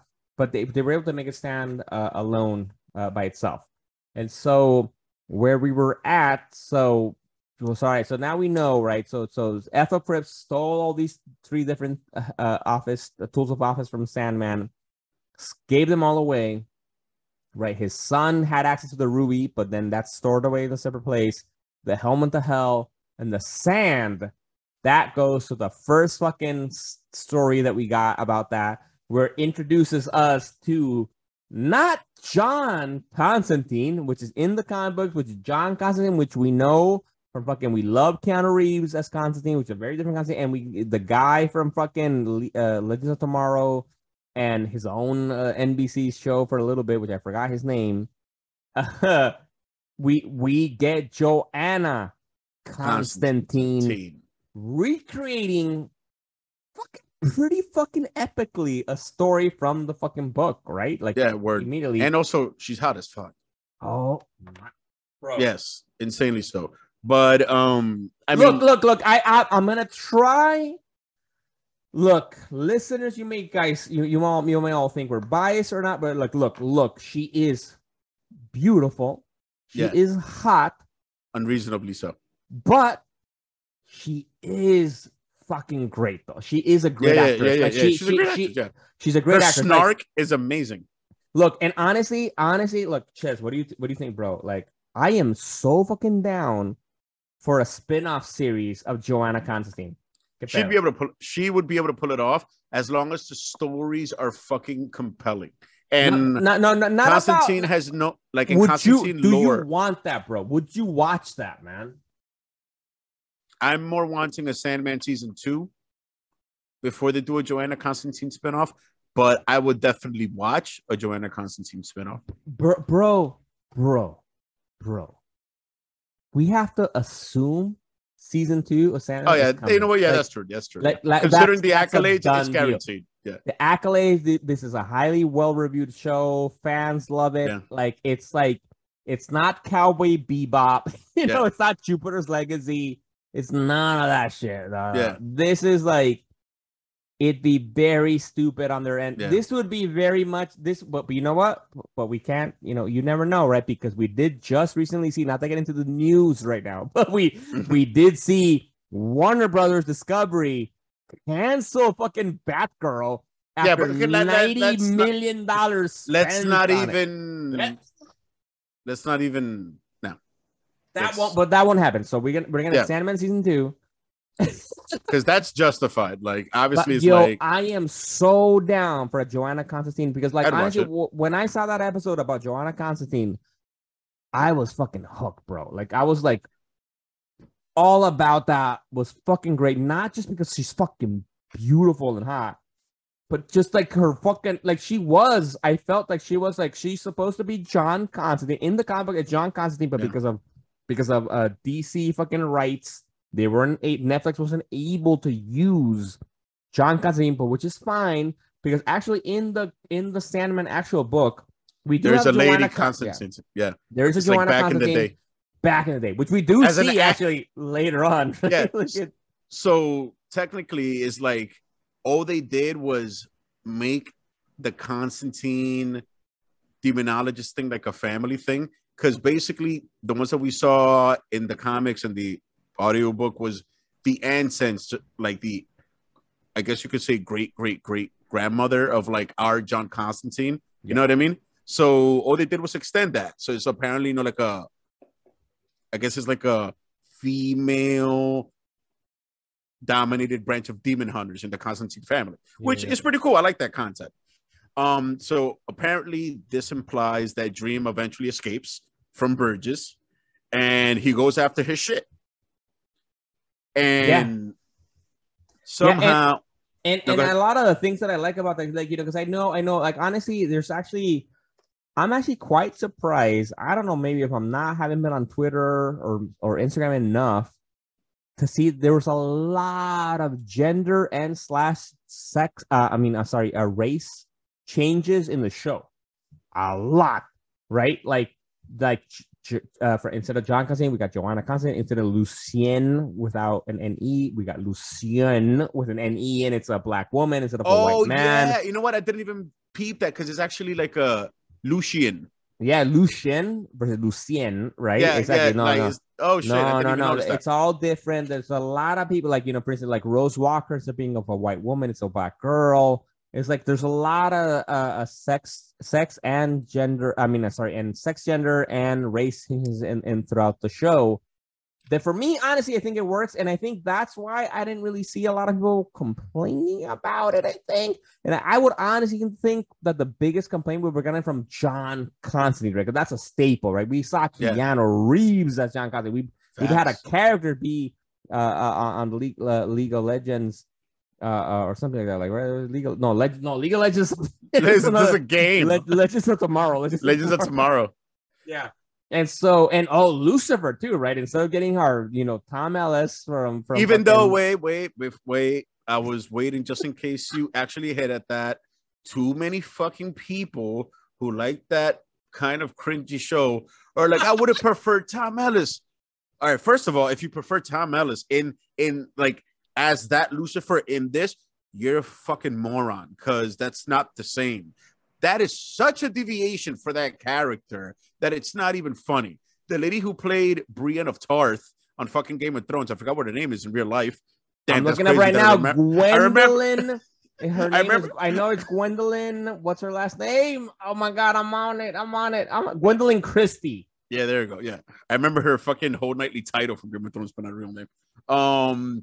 She's an exponentially more accurate portrayal of the Lucifer from the comics than the Tom Ellis one will ever be. That one was just that Lucifer in concept. Like, they wrote that on a piece of paper. This is the same one that owns the luck. As a matter of fact, that's the Lucifer that's based on the spin-off comic that's called just Lucifer, if I'm not mistaken. They changed that character completely from the Sandman comics. I don't know that. Dude, well, like, how do I put it? I read the first volume of Lucifer. It's fucking amazing. And it's cool. Lore-wise, it's the same character. But at the same time, it's like they changed the Tom Ellis version even more. And the spin-off of Lucifer is that, like, he quits hell, because that actually does happen in the Sandman, and he did really quit. And then it's him trying to get his wings back, if I'm not mistaken. And then there's a whole bunch of crazy shit. Yeah. The last page of volume 1 is like someone has Archangel Michael, who's apparently like a colossal being imprisoned in a basement. And then I never got into volume 2. Yeah. Oh. Yeah, it's epic shit. Yeah, it's epic shit. But then they changed that character for the Tom Ellis one, and now people want like the tertiary version of Lucifer in the primary visual lore. Like, what? That shit doesn't make sense. Look, not to deviate too much. I just want to give a quick shout out. Lucifer the show with Tom Ellis wasn't that bad. I've enjoyed it, but that being said, I never finished it because it got really crappy in the last season. Me too. All right, so that wasn't that bad. Like Detective, it wasn't that bad. Like it was all right. But you're the only reason I want to see it. The only reason I want to see it is because I want to see the Allstate guy play God. Oh, he's great as that. I saw that. Actually, he's pretty good. Anyway, but the point is, Gwendolyn Christie is fucking Lucifer. She does a great job. But before we get to that, right, it was a Joanna Constantine story with the sand. With the sand, and they do it just like the fucking book, and everything about her is still very much John Constantine. like the attitude, everything about her. It's like I didn't at any point felt like we got to water down Constantine. No, it's like Nope. that's Constantine. They Even kept it all. They kept it all. Like the and snark, the oh my God. bisexualness. Like, But and I was gonna yes. mention exactly because one of the biggest things for John Constantine is that in the comic books, which we haven't really seen that well portrayed in live action, is that He's omnisexual. he's omnisexual. He's like fucking he doesn't He's fucking care, demons, right? Exactly. angels, celestials, humans. He's gonna fall in love. He's gonna fuck anybody he's attracted to. All he wants is a moist, warm hole. Exactly. And so in the show, we still get that, right? Because like what was flipped around here is like, since she's a woman, the partner that she left the sand with was a woman. And so we still get that. Actually, it's even more true to John Constantine than the actual Sandman story, right? Because in the story, it is John Constantine with a woman that he left the sand with her. And then, like, as you were saying, she gets high like heroin using the sand to make the best fucking dreams of her life, and it's different because in the show, it's a woman with Joanna. I don't know. Like, I loved all that. Like, I felt like it's still very fucking true and real. And apparently, in that interaction, when Joanna confronts the ex-girlfriend that has a sand, she mentions how she spoke to some ex-partners of Joanna and lists like men and women, a whole bunch of people. Yeah, and apparently some of them were from John Constantine's storybook. That's really cool. Actually, where we see one of the guys in the comic books, like when John dated a man in the comic book, I think the name was Oliver. Then he like most people dating a problematic person ends up getting fucked up, and and it doesn't go well. But they mention their name, so it's like opening this world for like, I want to see there's these more stories lore played out. Fuck yeah, because we only get one episode basically with that Joanna. I think we get another version. And the crazy part is like these fucking episodes feel so long in a good way because the story is so dense and rich that it's like, it feels like 2 hours. And you look at the timer like, oh, it's over. And you want another one. Like, for the fans, I binged this shit in one night. 10 fucking hours. Yeah, like I told you guys. In a one night, bro? Almost all of it. I think I'm going to watch like the last like 2.5 episodes after sleeping 4 hours because I couldn't take it. I was just watching, and then I was like, I have to go to sleep. I have to go to sleep so I can wake up and watch more. I was impressed with myself because I watched the first 5 episodes on one Sunday, like the Sunday after it came out. Like, I just because you're weak. No, but also like I do want to say for people, like, I don't really love binge watching shit, but like this was one of those things where this was worth it. It's one of the few times I did it, and it was easy. It was like once the episode ended, I was like, well, you just let the shit ride. Like, it's a Sunday. No, I'm like, what else am I doing? Right? Like, I'm like, come on. Like, I want to know what happens next. Like, it took effort to stop. Like, it's so. And it's to the point that like you even enjoy the credits because it's always different animation and the little tune, like boom, boom, boom, boom. Like it was so awesome. I even appreciated the credits. But anyway. So we get this drastic scene with Joanna, and we find the ex-girlfriend. I wanna address that real quick. I feel like they underplayed the filth that the character was in because once again, I didn't read the comic book, so I'm only referring to the audio. The way that Gaiman describes her, she was like in her own piss and shit, and like mad just in utter squalor. Like, it was some biblical level shit, like one of the untouchable people from India. And I know we have a big fucking audience out there. Shout out if any untouchables listen to our show. Oh my god, for you. No. But yeah, anyway, as I was saying, like, yeah, but yeah, but it wasn't show, that, but it was on still the show. Intense, it looked like she was on her deathbed in a hospice. Mad clean, that's good, mad that's good. Nice, but at the same time, he was like, "Come on, you could have given us a little better than that." Like, I don't think, like, was the apartment even like filthy? Like, that's a good point. I think the bedroom was, but they could have made it maybe more. But like, I feel for the casual viewer, you get the same impression. That you still get the same kind of feeling that she is strung out of her mind off of the Next Morpheus level sand, of that and heroin and she's decrepit, exactly. And she looks like she's about like she hasn't eaten in months, Yeah, to a year or some shit. like the only thing that's keeping her alive is the sand. Which is more what The Morpheus fact, said, yeah, exactly. yeah, the fact that she's holding the sand is the only thing that's keeping her alive. And of course, naturally, he takes his shit back. Joanna goes and gives her a kiss on the forehead, which I'm sure the smell must have been unbearable. That must have been wild. And then she asks Morpheus, like, give her a good death. So, like he uses the sand, like the sand is like his will, I guess you can say. You know what I mean? Like this is what I'm gonna do. So he gives her like a death dream, I guess you can say, of just like her and Joanna in a rolling field and shit. And she passes away to that. So she doesn't even feel her own death, which is kind of epic. Then you see the most unrealistic rainstorm you've ever seen in your entire fucking life. when Joanna and Morpheus are standing outside of the building. That shit is crazy. Like, yo, I literally just focus on that. Like, yo, it is raining nonstop. So they talk some shit, yada yada yada. It's like England. We don't know, man. We don't know how it rains Yeah. out there, man. Shit. Fair enough. So they have, like a little epic back and forth or whatever. How does he find out that his helm is in hell?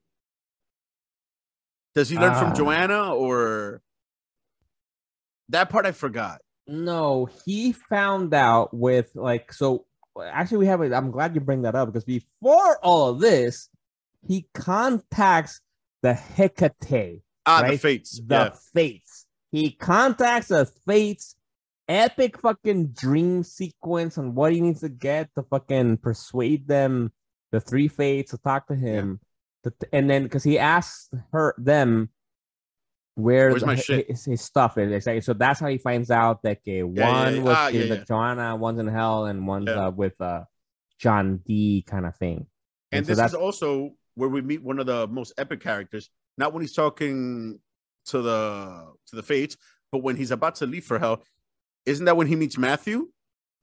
Or does he meet Matthew a little bit before that? No, he meets Matthew once he's at with Joanna Constantine. So Matthew is one of his crows. Apparently, no, Ravens. If you die in a dream. What? No, like that's how you end up, like how the bird ended up like that.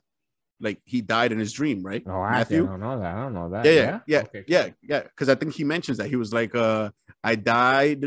What he said some shit like I was sleeping and then apparently I died and now I'm a bird, or some shit like that. I don't know that. I just know that apparently Morpheus is known for having a raven by his side all the time.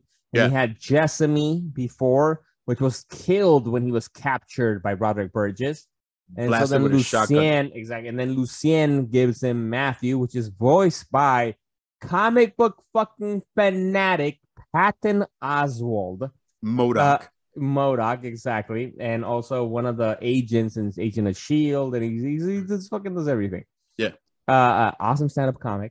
So that led to Matthew then, being with him the next time around. Forcing himself. Yes. At the orders of Lucien, who's at this point running shit for the better behind the back of Morpheus, which they actually address that later. Because apparently he has a bit of a sense of pride that's easily hurt with consequences. So they go to fucking hell. Straight up, they go to hell to the point that one of the best lines I've ever heard is when Matthew, I was even shocked, he said, I didn't expect it for it to get like that. He just said, fuck it, we're going to hell. Like, I was like, oh shit. For some reason, like that hit me as like almost a bit crude for the show. But it was like, hey, I guess that's what the bird is like. You know what I mean?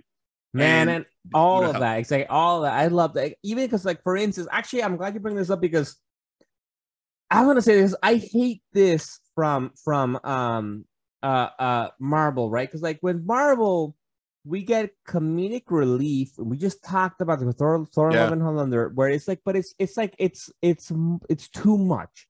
it's too much and it Right breaks the on tension. Yo, my God. And like it's a serious moment. Like right now, we're talking about Thor and Love and Thunder, like gore is fucking fuck gods and all that. And then it's like we get a funny fucking scene with Thor spreading his legs, right? I was a little bit worried with Sandman that with Matthew being Patton Oswalt, that he was gonna be so funny and just really like the comedy excuse or like the relief. Comedic relief. That it was gonna be too much, but honestly, They pulled it off. They pulled it off. I maybe for season 2 dial it down a little bit, like 1% less, maybe personal. You know what it is? I actually enjoyed it because it's like he was sarcastic to the point of insolence. And I'm saying insolence because remember, Dream is technically like a royal. They even talk in like old ways, and when he goes to hell, like I am the monarch of my own realm. So it's like Dream is willing to overlook the bullshit because he knows that Matthew solely cares about him and is so loyal. But at the same time, it feels like I think he even says that he was a cop. No, and you know what? No, and I love what you just said because that you are fucking right. No, because one of the biggest fucking things I hate about the Disney now MCU, which like, oh my God, I've been a big proponent about it, but I'm not really loving it right now. Is that because then everybody becomes a comedian. Yeah. And what I loved about this is that you're right. Tom Sturridge as Morpheus stayed. That's like Tom Sturridge, stoic as fuck, like stoic, and like with this fucking gravelly voice of like, and even when a moment when Patton Oswalt Matthew is like about like because he doesn't want him there, right? And he's like, look, I'm gonna go to hell with you or something, right? Like and this whether you like it or not. And then I'll go back to the dreaming, and this could be the last time we talk about this, or we can keep having this fight. And then Morpheus like, that sounds pretty good to me, actually. So okay, let's go. And like in that kind of way, like this, like I believe it. I don't know. I'm with it. I'm like I love because he was kind of like you're willing to fight with me for me. Oh. Okay, like you know what I mean, like you're like, all right, like I guess we're doing this, and that's why I like the relationship between them because, like I said, Matthew is like straight up sarcastic to the point he's insulting a king, but at the same time, bends solely to his will. You know what I mean? Like that, like I like that kind of like. And also, I like it because I get that also from Matthew. I get the perspective that he just kind of apparently recently died, and not like he doesn't know. Like I think it didn't Morpheus ask him, "Do you know who I am?" He's like, he's like, I don't know, man. I just died. Like and that's when he said, he's like, I don't know, like I died in my sleep, and now like I'm fucking a raven like this. Like okay, and also he allows you to see the grandeur of the game inverse through the eyes of a person who's not a thing of a human. He's like, this is hell. This shit is cold. Like what's happening? You know what I mean? Like I appreciated that. Yeah, fact. So finally, then they go into hell. So we're finally in fucking hell, right?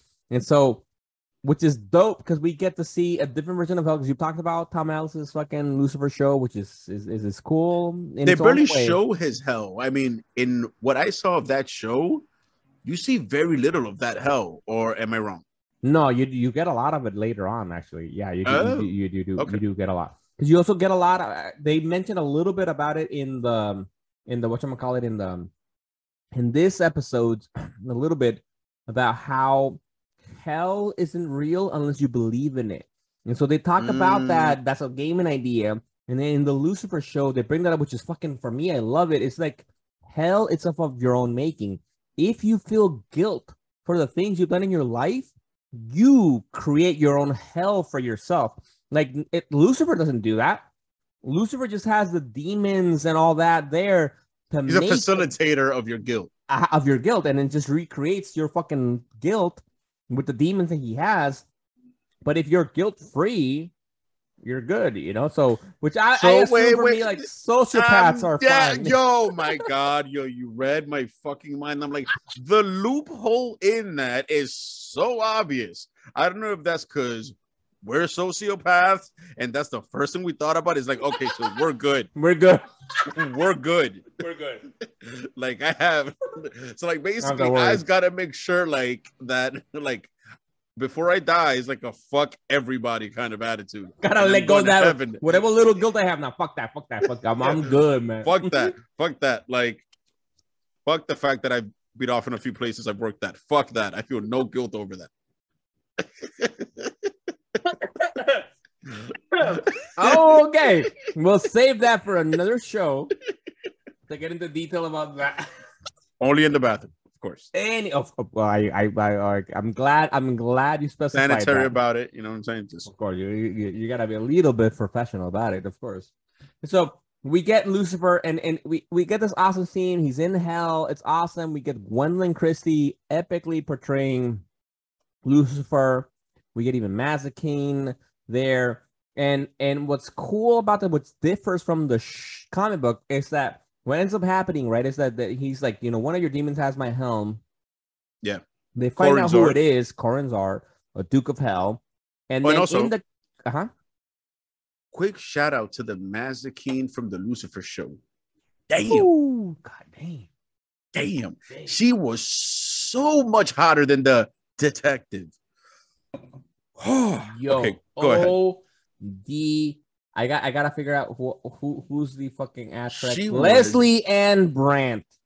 To our show. She is, oh my gosh, she is South African.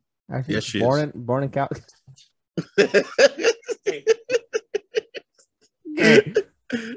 I made that from like, she. I don't even know how I meant that. No, well, honestly, we've known some fucking fantastic actors. Charlize Theron is South African, eh? So yo, like, yo. Charlize Theron, do our show. Notice how I haven't said Tom Ellis. Yeah. Don't worry about it, bro. But if you want to do the show, right? Yeah. But yeah. Anyway, yeah. So in the comic book and in the audiobook, right? What ends up happening? He ends up fighting actual Corinzon for his helm in this awesome battle of wits. The oldest game. The oldest game. It's like, so it's basically they have to. But before we get into that, what changing the show though is that he ended up Corinzon chooses a fighter for him and chooses Lucifer. So we have Lucifer against Dream, which honestly, that's pretty dope. I like that change. Which go for it. What? Okay, well, I mean, before that, how did you feel about this version of Lucifer? I know we said that we loved it, but like, how do you feel about like the introduction of this Lucifer? Like the way she carried herself. Oh, well, he, it, they. Which, damn, if you think about it, was kind of ahead of its time. Woo! Yeah, and actually, because it was kind of funny, in the comic book, they portrayed Lucifer to look as almost, actually, they were inspired by, and this is actual fact, David Bowie. Exactly. They were like a junkie angel, as per Gaiman. Exactly. Yes, exactly. And also, David Bowie, especially during that time, was very androgynous. It was very like, I don't know, is it a man, a woman? He was non-binary before non-binary existed right now. Like, it was like, yeah, but he never went non-binary. He wasn't him. But like, with his Ziggy Stardust persona was very fucking femme. And it, like, kind of like Prince, right? The same way with Prince. Like Prince was, he would identify as a man. He's a man. I mean, that's where Prince got it from, Bowie. Exactly, but he was like all very in between, right? Like shit. And so that's how they drew Lucifer. So that's kind of cool that they did Gwendolyn Christie to play Lucifer. And I liked it from the beginning. I got kind of the way she carried herself. I like she had this kind of confidence and kind of like talking down on fucking Dream and Morpheus. Yeah, you can tell it's like a very. I like that you pointed that out, like, because I thought about it. It's like, damn, like, what do we call Lucifer a he because of the character who's usually played as a man? Do we refer to it as she because it's the actress? How do we go about that? That's kind of weird. In the show, do we hear what happens? Like, what? How does Dream? Okay, so from what I maybe remember, gay? for what I remember is that Morpheus is talking to Matthew when they get to the palace, when they get led there by Slaughterbrute. And he goes, aside from the creator, I don't even think he goes him or herself. Yeah. That he just says the name is the most powerful being there is. So we don't even get, I guess, but anyway, for the sake of the conversation and progression, we'll use the actress. So when she's speaking to Morpheus, like it's like with like, you know, like the steeple hands, mad like bullshit, like straight up mad so for shirt and righteous is like, what do you mean? It's like, you know, with this book, like it's so like I'm above you. I say whatever I want in whatever tone, and I'm treating you like a child. You know what I mean? Like it's crazy. It's so crazy. And then, as you said, Corinzor, who's apparently a bitch ass in the show, chooses Lucifer for a champion. And I love this concept of like the oldest game, which I wish we almost had a bit more explanation. Like, I want to Google what is the oldest game, because I'm sure that's not some shit that gaming made up. I'm sure people back in the day used to play whatever the fuck that's called. Good point. Yeah. You know what I mean? Is like, and I want to know the rules because I want to play that shit. Like, that sounds pretty dope. Yo, like, we out. Let's do it. Let's play a game. Yeah. Definitely not now, because I would not understand how that shit works. Yeah, because I think the goal of that game was very abstract, and I love how they did it for the show better than on the audiobook and the comic book, right? Because the goal is, in a way, because also like Chess is saying, they don't even explain it to you. You kind of just get it as they're playing it, right? But it's the oldest game according to them, which is crazy. Which is in a way like a game of survival and imagination, right? The goal is like, you say something that's gonna kill or overpower the other person, and then they have to imagine something that would defeat that. And then it's just like about one leveling up to the other, you know, because it starts with Lucifer saying, I'm a dire wolf and I'm gonna bite you and kill you. And then he's like, no, I'm a hunter. Yeah, and I'm hunting a dire wolf, right? And then it just escalates. And Lucifer goes, I'm a snake that bites the horse. It bites a horse, kills, you know, and so it just starts building, and it gets so abstract. Yeah, exactly. So it's not even almost a game of survival, one thing that beats the other, because it's so abstract, and it flips into one thing that encompasses the other.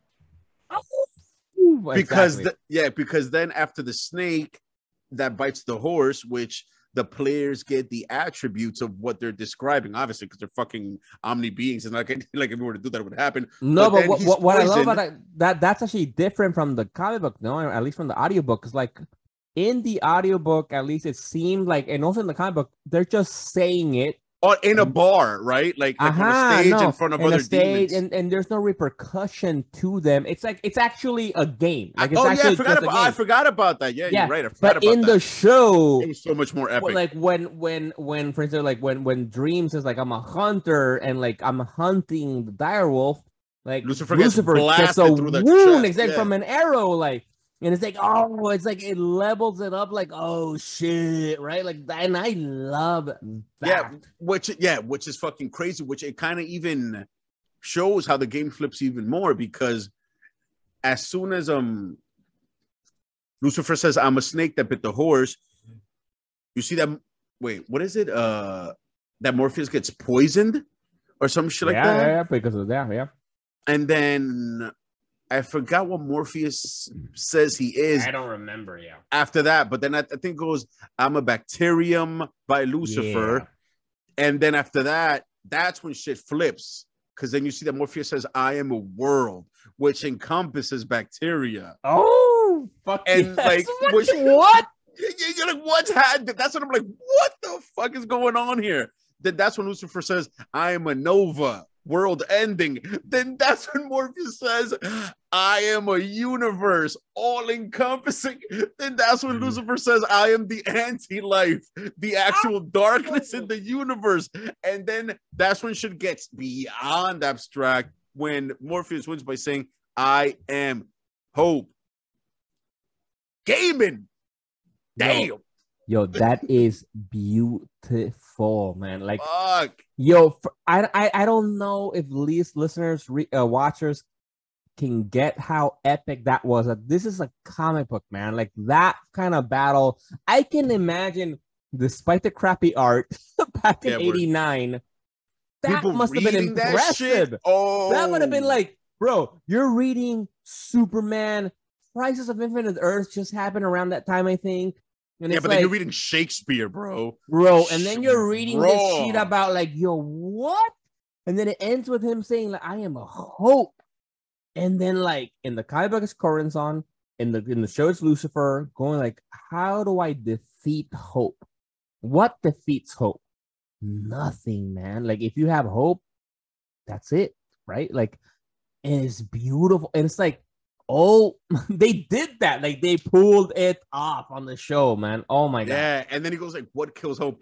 And then I like how straight up, like, the devil just looked at Corazon, because it's kind of like she knew an answer from being an angel and being from the Silver City, whereas like, fuck, he knows. Like, you know what I mean? Because there wasn't a dialogue. Oh. As soon as he said hope, he was like, give him the helmet. Like, fuck. like he knows. Like he landed to like on some speck of shit that we know at our level. And then after that, we get one of the best lines from the comic book, from the audiobook, from the show now that I love, because all that happens right then. She quits, she gives up, Dream wins, and then at the end, Lucifer's like, why am I gonna let you go? Right? Why am I gonna let you go? I have all the demons from hell right here. Fuck you! I'm not gonna let you leave. Like what are dreams in hell? Like, yeah, yo, what good are dreams in hell? What good are dreams in hell? And yo, oh my god, Sturridge's like his look. That's one moment that I'm gonna give it to him over James McAvoy, because at least we're seeing him. His look, like he looks the way up at Lucifer. Yo, because Gwendolyn is tall, man. Yeah, like, you've seen Games of Thrones. And they put her even higher for this. Like, you know, they had her on some like 8-inch I don't know. Is it because like no. As she's what not was her that name in tall. Star Wars? No, in Star Wars, she was like was the Phantasm or something? What was her name as a stormtrooper? That she was Phasma, tall, bro. Lieutenant Phasma. Yeah, but at the same time, like the fact. Listen, she is tall, but the fact that she was playing Lucifer. Listen, bro. They made her even taller. You can tell when you see her next to Tom Sturridge and Mazikeen. Yo, she's like, once again, I know she's a tall woman, but yo, she's towering. Bro. How tall do you think Gwendolyn Christie is? 6'2". How? You're doing? You're in the dreaming. That's why this is happening. She's 6'3", motherfucker. Like, oh my god. Heroin and shrooms. If you're listening to us right now, try it to let us know how it goes. How? Because we just unlocked. We know that you're good at guessing ages and fucking height. If you're into dreaming, because I'm a carny. Yo, Tom Sturridge, how tall is he? 6'3". Gwendolyn Christie. Tom Sturridge is how tall? Actually, 5'11". Ooh, motherfucker, you're motherfucking close. 5'10". Damn, I was gonna say 5'10". Yeah, how are you doing this? This is ridiculous, bro. Anyway, oh my god, I'm one of those beings. I'm guessing. Guessing. That's the endless. No. Fuck. The point is, we're saying one of the epic lines that we get is like, what good are dreams in hell, right? we got they this cannot height dream differential. of heaven. Bro. Fuck. Yo, and once again, yo, you see the rage in Gwendolyn Christie's face. So it's like there's certain things that certain beings know, you know what I mean, that are like almost above their station, that you see the rage in Lucifer. Like, because that motherfucker. line when Morpheus reminds her, right? Like, what power does hell have if the damned can't dream of heaven? Like, oh, because that's so fucking true, right? Yeah. That's like, why hell sucks, no? Yeah, Because you have a comparison. Yeah, he like, to simplify it is like, how can they be damned if they don't know they're damned? Exactly. Like if you don't know there's a heaven, this is your norm, so it's not really suffering. The damned would basically be demons. The demons don't suffer now. That's their norm. Except for this weird thing where like they hate heaven, but aside from that, is like, if you don't know heaven, if you don't know the other side, you just died and went here, you wouldn't know. That shit is tattoo worthy, man. That is a good. I was thinking that phrase, man, except that I was thinking like a little bit bolder. The whole dialogue from the oldest game. That shit is tattoo worthy. Ending with hope. Like, yeah. From I'm a direwolf to I am hope at the end. Whoo, that is a piece. Listeners, if you have any Sandman tattoos, facts. Any inspired Neil Gaiman Sandman tattoos, let us know, please. We would love to highlight you on the social media, on Instagram, on Twitter. We would love to share your Sandman tattoos. Message us on legiononzoom@gmail, Instagram, or Twitter, and we will share that shit, and we will get inspired to maybe get our own tattoos. Which, by the way, quick side note. I don't know if the fans have seen, the people that watch us on YouTube. I have a few pieces of ink. I'm in like the double digits. Miguel, do you have any ink? I have no tattoos yet, but I want to. Why don't you have a Spider-Man related tattoo? I know, right? I'm ready now. I'm ready. Listen, I'm ready. Hear me out. I got you right now. Get a small spider hand. Spider hand? Spider ham. Oh, the spider hand. Come on. A small little Spider-Man. I'm gonna get a legit Spider-Man. No. And I thought I have ideas what Spider-Man. You're gonna go fucking full back piece with him on the headstone. Put fucking John Romita, fucking epic shit. With man. the dynamic legs in the air. With rain and shit going on. New York City in the background, all of it, man. Right up. Sucking, let's do it. Fuck. I'm not thinking about it. Yeah. Anyway, the only piece of ink I have that's comic book inspired, I do have a Green Lantern symbol tattooed on my chest. Where do you have I've it? never seen it. On my chest, a Green Lantern symbol. Yeah, right. On my right pec. We gotta add some Sandman tattoos. So let us know, you know what? Your Sandman tattoo. Yeah. And so we finally, thanks to all of that, he gets his helm. And then now he has his sand, he has his helm. What's next? He has to get the ruby. And that's where we get the John D story now, right? We were talking about Ethel Cripps. John D supposed to be in Arkham Asylum. He's in this epic psychiatric hospital, an advanced psychiatric hospital here. And then it leads to one of the best stories, I think, one of the best episodes we've gotten in the show. But one of the most shocking. Fuck, bro. Like, this is the only one I think I might want to see in that shitty art. Just because of like how visceral it is, combined with that animation. And I think this one is called 24/7. Yeah. And they're in the diner. So John D escapes. He holds up some old lady who has like a station wagon. He doesn't kidnap her. He gains a ride. Gets to where he needs to go. We're forgoing some details. And one giant difference in the comics that's a bit different from the show. The lady that gives him a ride offers him her coat after, she almost kind of hits him after he escapes the facility. He shoots this lady in the comics straight the fuck up. This innocent woman who gave him a ride to where he was going, gave him the coat off her back, gave him shelter, conversation, helped him out. He shot this lady. In the comics, I'm not sure oh shit, I just had a realization. The way it ends in the show, it's kind of twisted if you think about it. He doesn't shoot her. He gives her the trinket that he got from his mother and only told her that it's going to protect her. Now, if you guys have stuck around for the whole episode, remember that I said, what about your psychological damage? The moment somebody tries to hurt this innocent lady and she sees someone explode in front of her face, that's going to break her mind. But anyway, we digress. So he gets to where he needs to go.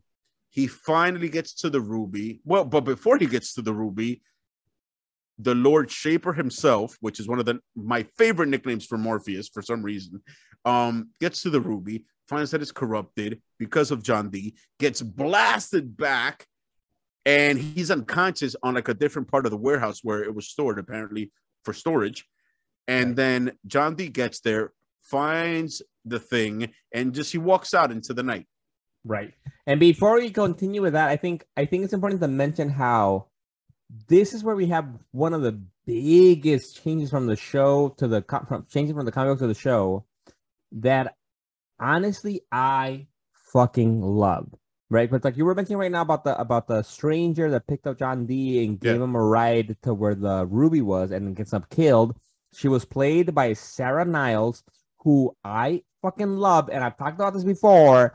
Yeah, I enjoyed her performance. She's in Ted Lasso, who has Brett Goldstein, who is playing Hercules in fucking Thor: Love and Thunder and in the future MCU. That's a web. Yo, this is, I'm telling you, Ted Lasso it's a fucking great show. I loved her in that show. And so I was very happy to see her, and I was very happy to see her not die. In the comic book, she dies because in the comic book, though, they make John D a little bit crazier, superficially crazy. It's like it's your run-of-the-mill crazy person who just wants power and wants the world to be the way he wants it to be, like in a very crazy way. And in the show, my God, he was very self-assured that he was right, and he just wanted people to be free and to make their own world. He was almost like the very shitty version of like Benevolent. But it was like if you had absolute power and you wanted to do good, but you were also fucking crazy. That's the best way to summarize it. And I don't know the actor that played him, but I know for a fact that he when I saw his voice and I saw his face, there's a cartoon show on Netflix called Human Resources. And I'm going to digress really, really quick. And it's about like what happens inside of you in your mind and all your emotions, you know, like shame and anger and horniness and all that shit. They're all, you know, like straight up like personified. And shame, I know for a fact, just by looking at how they animated the character and now the voice of the character, that was him. I know for a fact. Yeah. If you can look that up, it was him, right? Probably. I gotta look that up in detail. At least the actor's name is called David Thewlis. David Thewlis. He's a British actor. And at least from what I know, he's most famously known because he played Remus Lupin in a Harry Potter film. Oh, he first appeared in The Prisoner of Azkaban. And then I don't remember in detail. I gotta rewatch my Harry Potter films. They were great. But he was a great actor, man. And he killed it, man, in this fucking role that we saw him as John D in the show, because they made him much more rich and interesting, not just that crazy psychopath that wants to fucking kill everybody and wants to rule the world. Yeah, it was like way more layered. Oh my God, layered. Because he wanted a world that was free of lies. And it made sense because he was like framing it along the lines of because his mother lied to him a lot as growing up. And by the way, it was him, David Thewlis. Oh, it wasn't? The shame wizard. Bro, he was great. He was so good. It was so good. No, and just all of that because what I love because in the comic book, he gets a ride from this actress Natasha Niles from Ted Lasso. And in the comic book, at the end, when she drives him to where he needs to go, he just kills her senselessly, right? Yep. Which I a wasn't even part of me, expecting it. no, It was one of exactly, those moments that made me go, oh, exactly. as I was listening. Oh, which a part of me makes me feel like I kind of like it because it also feels real, right? Because it also felt Yeah. like random fucking violence, right? But Damn, in that's the real, just show, random murder. bro, shit happens, bro. Shit happens, man. Like I'm from Tijuana, bro. We And I'm just from the South Bronx. yo, bro. We know this We're from shit, man. places where random murder just happens. Bro, we just got like a couple of weekends ago on the news. Tijuana was on fire, man. Bro. David Thewlis. Yeah, he can even play a role. Anyway, so, but, so I get that, right? But in the show, my God, the dialogue he had with her, that tense episode with her in the car, and eventually choosing to literally live because she's not a liar, right? He thinks she's honest. And then gives her the thing to protect herself because she's like, you don't have to be afraid anymore. You don't have to lie even a little bit. You can just be yourself. Here's my mom's gem thing. Yeah. I love that. I love that. I thought that was a great change. Also, because I think spin-off. She exactly like something not spin-off, but it may come up in season 2 or again or something, you know, like a mini episode, you know what I mean? Like something. Like I loved all of that. Yep. You know what? I'll give you that. I didn't even think about it. I was like, hey, this is a nice change. Like, but also is like there's more to this. And then, like I said, it hit me as we've been talking shit that, like, damn, that lady's mind is about to break. She's gonna get splattered with blood at some point. Oh my God. Like it was, which is fucking crazy. And so then after that, we get the scene with the 24/7 24/7 in a diner where John D just basically is able to just like make his dream come true, which is a dream of basically people just not holding back at all. All id. Like there's no ego, there's no super ego.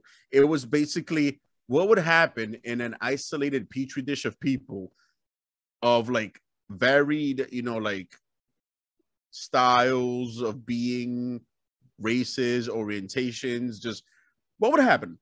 And you had, you know, like this couple where like the wife was a CEO and it was a trophy husband. Then you had this girl who was a lesbian and was very just angry at the world. The waitress who was always dreaming, but knew she would never achieve anything. The mysterious cook in the back.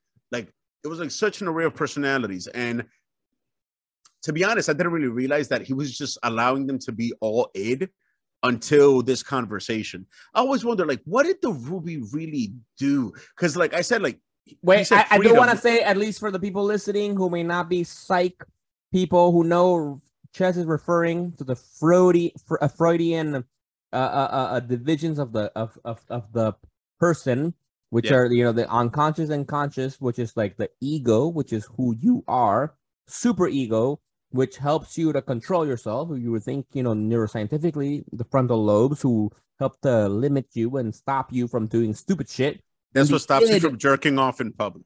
Exactly.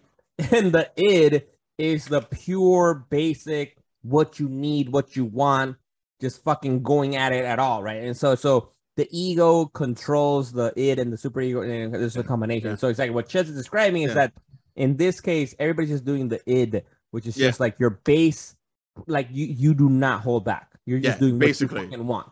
Yeah, which is like insane, just like just surface level insanity.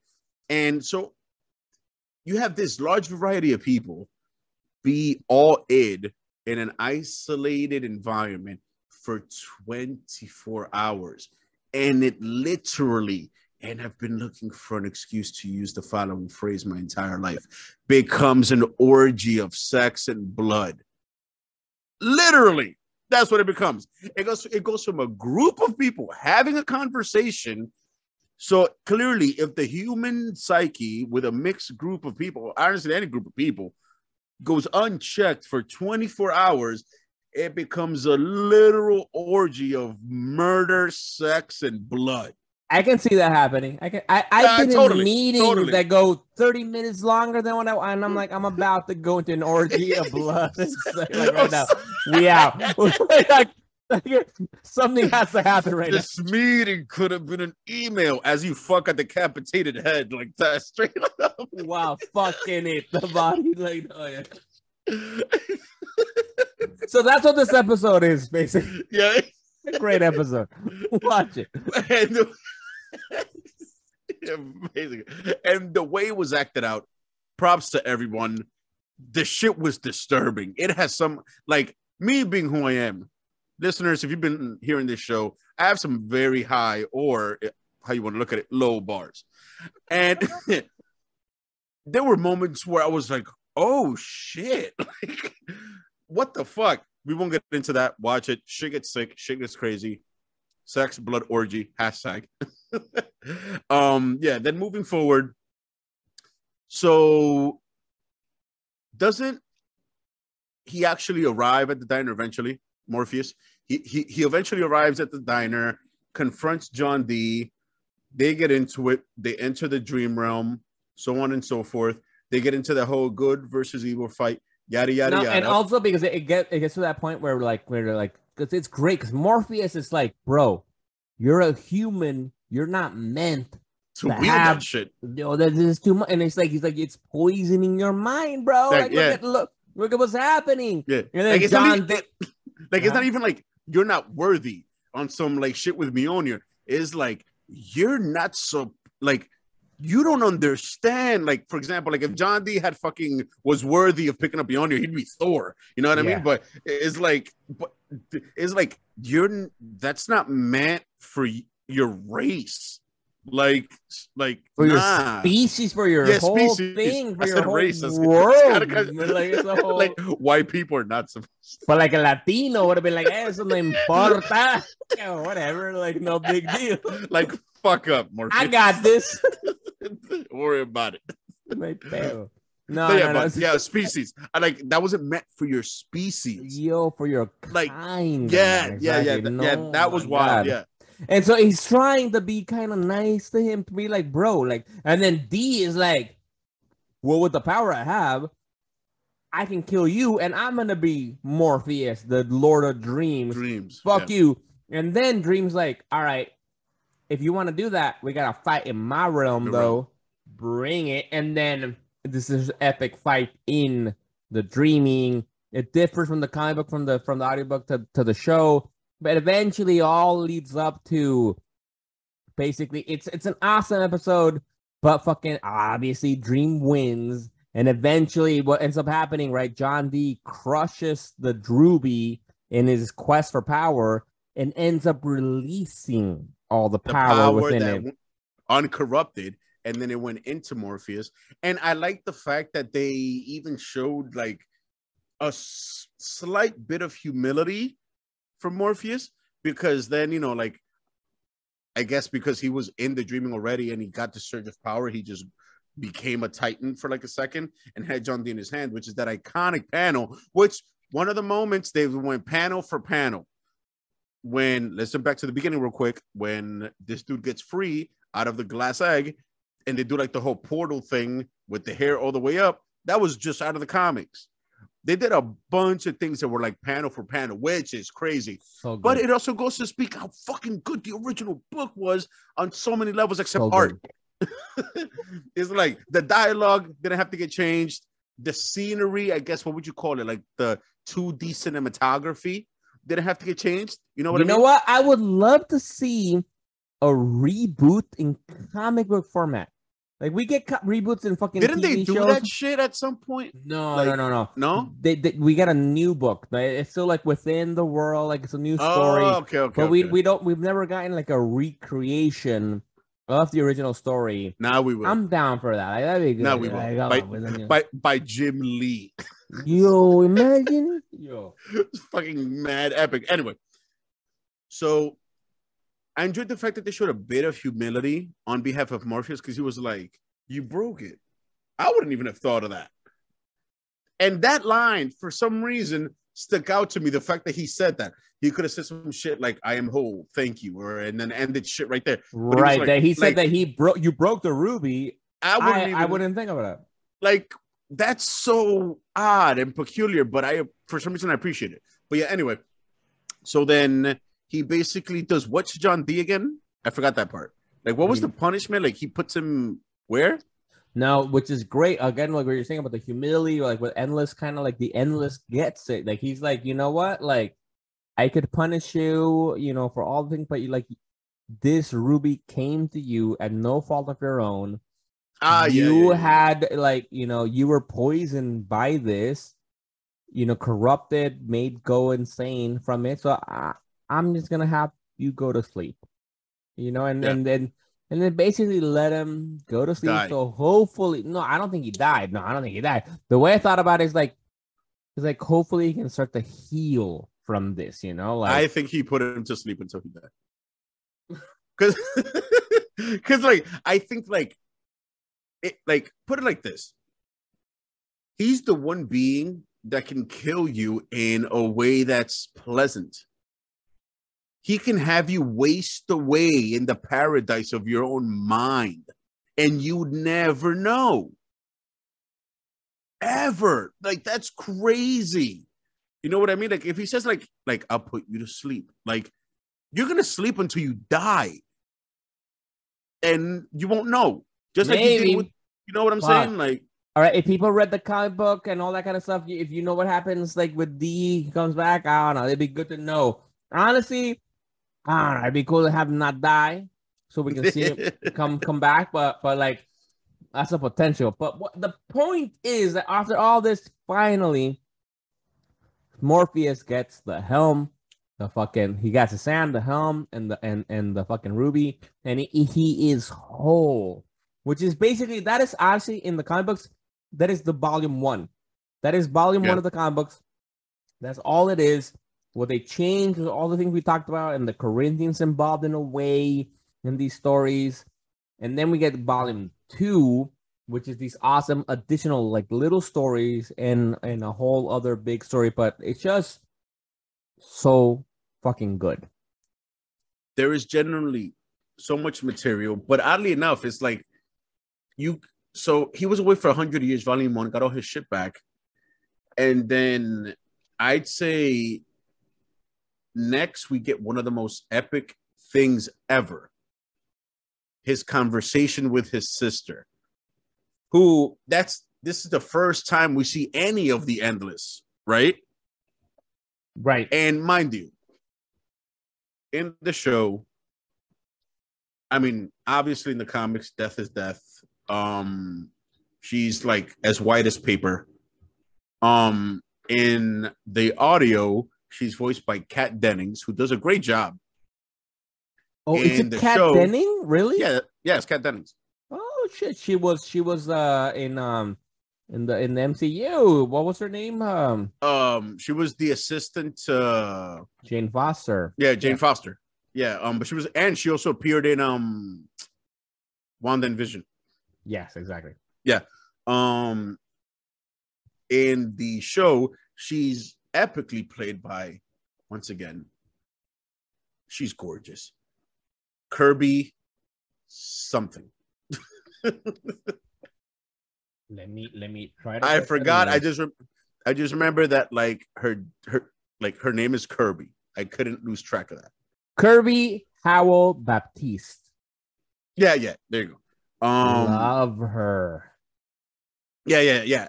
And this part stuck out because, all right, so the whole journey of Morpheus was epic. It was great. It was fun. There was something about the fucking storytelling done in The Sound of Her Wings, which is the name of that story, that involves two of the most amazing bits of lore that we're about to discuss. First is the conversation between Death and his big sister, between Dream and his big sister, Death. Dream has all his shit back now. Even he says it. And even this part is kind of shocking because, like, bro, you were away for 100 years. This motherfucker says, I feel more powerful than I felt in eons. Like a millennia is 1,000 years. I forgot what an eon is. It's some immeasurable eons, multiple. So this is the most epic he's ever been. And he's sitting on a bench feeding pigeons. Then they get into this whole back and forth about like, so apparently before he was captured, Dream knew just pure satisfaction. He was content. You know, he did his thing. I am who I am, not questioning this. He was locked up in a box, which we all were during COVID for 2 years. Oh. And he lost his sense of self.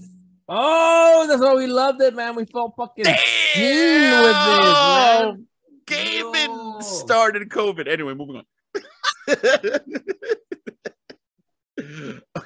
Not with it. No. All right.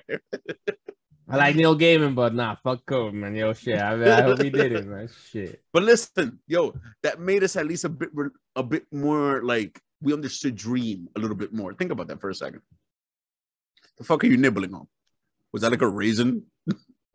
It is an edible, buddy. Ah, yes, let's go. Okay, this man is nibbling on an edible gummy like a squirrel. I would have just eaten the whole thing, but that's just moving.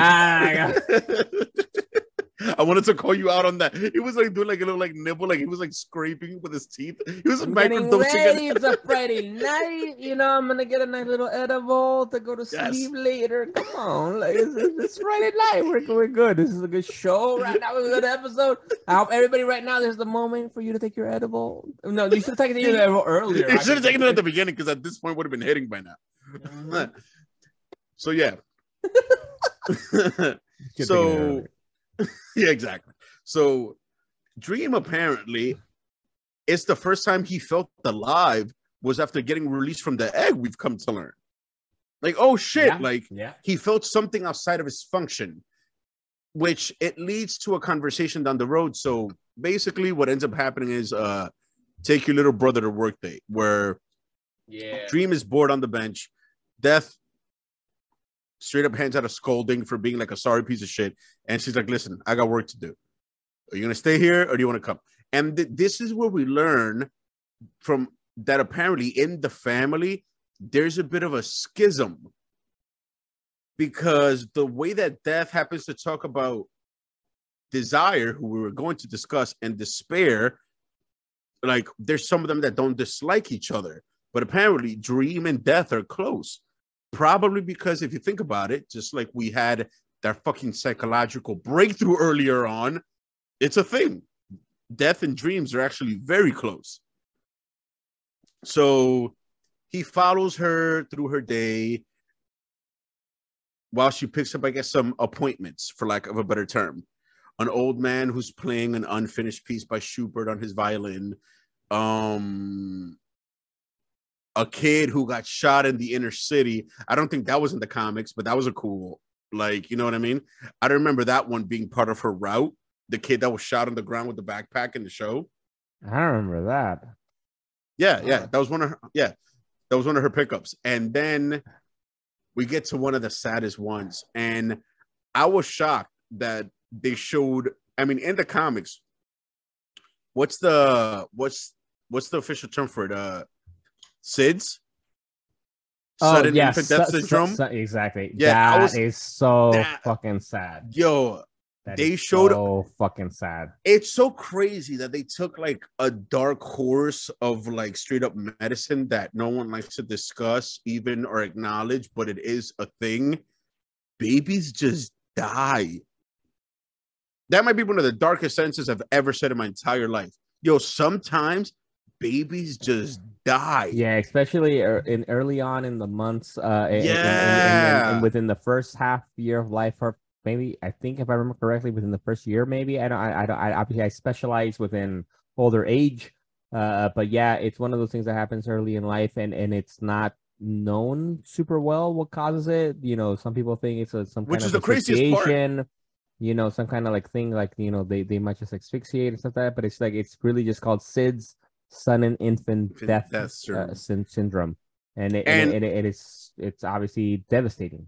And the funny one of my uncles went through that. A niece, no, a nephew of mine passed away like that. Like that's just crazy. 2 months old or something. Like just fucking died, and it's like, God damn. I've always had a theory about that. That like no matter how much they fucking, I'm extremely sorry to hear that. By the way, one of the craziest things that like I've always thought about that is that that's one of those things that just the truth is too hard for humanity to accept, even though we lived in the best of times ever. There's no point in spending money on studying SIDS. It's a numbers game. Sometimes babies just die. Like, think about it. Think about that for a second. It's just in the sheer numbers game. Why has humanity convinced itself that unless there's a critical condition, every single baby is just going to make it? If in ancient times, like people had so many kids just because so many died, it just goes to show sometimes the like actual organism just doesn't make it that far.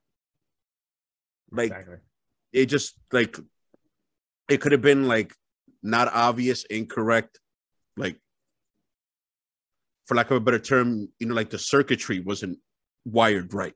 You know what I mean? Like facts. Like it just happens. And then for them to actually show that shit and the way they showed it in the show, Kirby, whatever her 2-part last name is, went and picked up the baby and she was like, that's all. Yeah. Like, I'm sorry. That's all there is. And like, just, it was a weird, like understanding. And like the baby didn't even like really cry. You know what I mean? Yeah. It was intense. And just all of that, seeing that, right? Like, and you heard the mom come back like, lovey, like, oh, fuck. We got that in the comic book. We got that in the audiobook. It was incredible to all see all that detail in the in the show, you know, and seeing Death's role. And one of the lines that I loved about it the most is with Dream talking about like that he doesn't get it, right? He doesn't get why humans are so against death, right? When he's like, it's the most natural thing, right? It's as natural as being born, right? And I love that, right? Even like what you're describing right now, SIDS, it's a fucking tragic, horrible experience for a human to go through. But regrettably, it happens. It's irrefutable. Part of life. It's also, it's like life and death, like being born and dying. Nothing can fucking change that, right? Nothing can fucking change that. It's just part of fucking life, and that's what that is. And so that was a nice way of showing death in a non-typical, like, oh my god, death is a villain, right? Because she's killing you and that kind of. So it was a part of life. It's a part of life, no matter the stage. And we're mentioning how it's like it's inevitable, but then that leads to one of the best fucking stories that I love. About this little gamble. Oh yeah. Oh my Death god. and Dream. Because then we get this flashback of them when they were fucking, you know. What was the first one? What, like 1389? Yo, people were shitting in the streets. And it was normal, like whatever. All right, it just happened. Yo, like I think that was in or just out of the Dark Ages. Yeah. No, I think it was, yeah. Remember what the Dark Ages was like after the fall of Rome? All that shit was lost. Like, all fucking.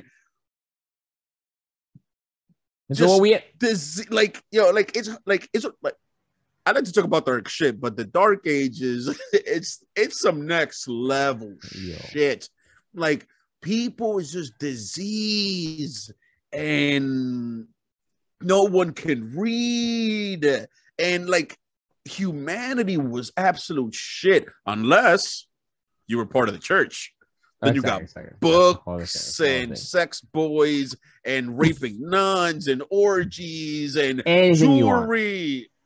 Oh, a good show to display what happened was the show Borgias, if anybody wants to look that up. Ooh, okay, I'll check it out. Talk about decadence in the church. But anyway, yeah. 1389. In what we see in the show is this awesome conversation with they end up hearing a conversation from this guy called Cobb Gadlin, that says back in those days that like, you know what, I'm not gonna die. Like you're saying, I'm gonna live forever. Yeah. Like, I have a quick question. huh? They were in a tavern in 1389.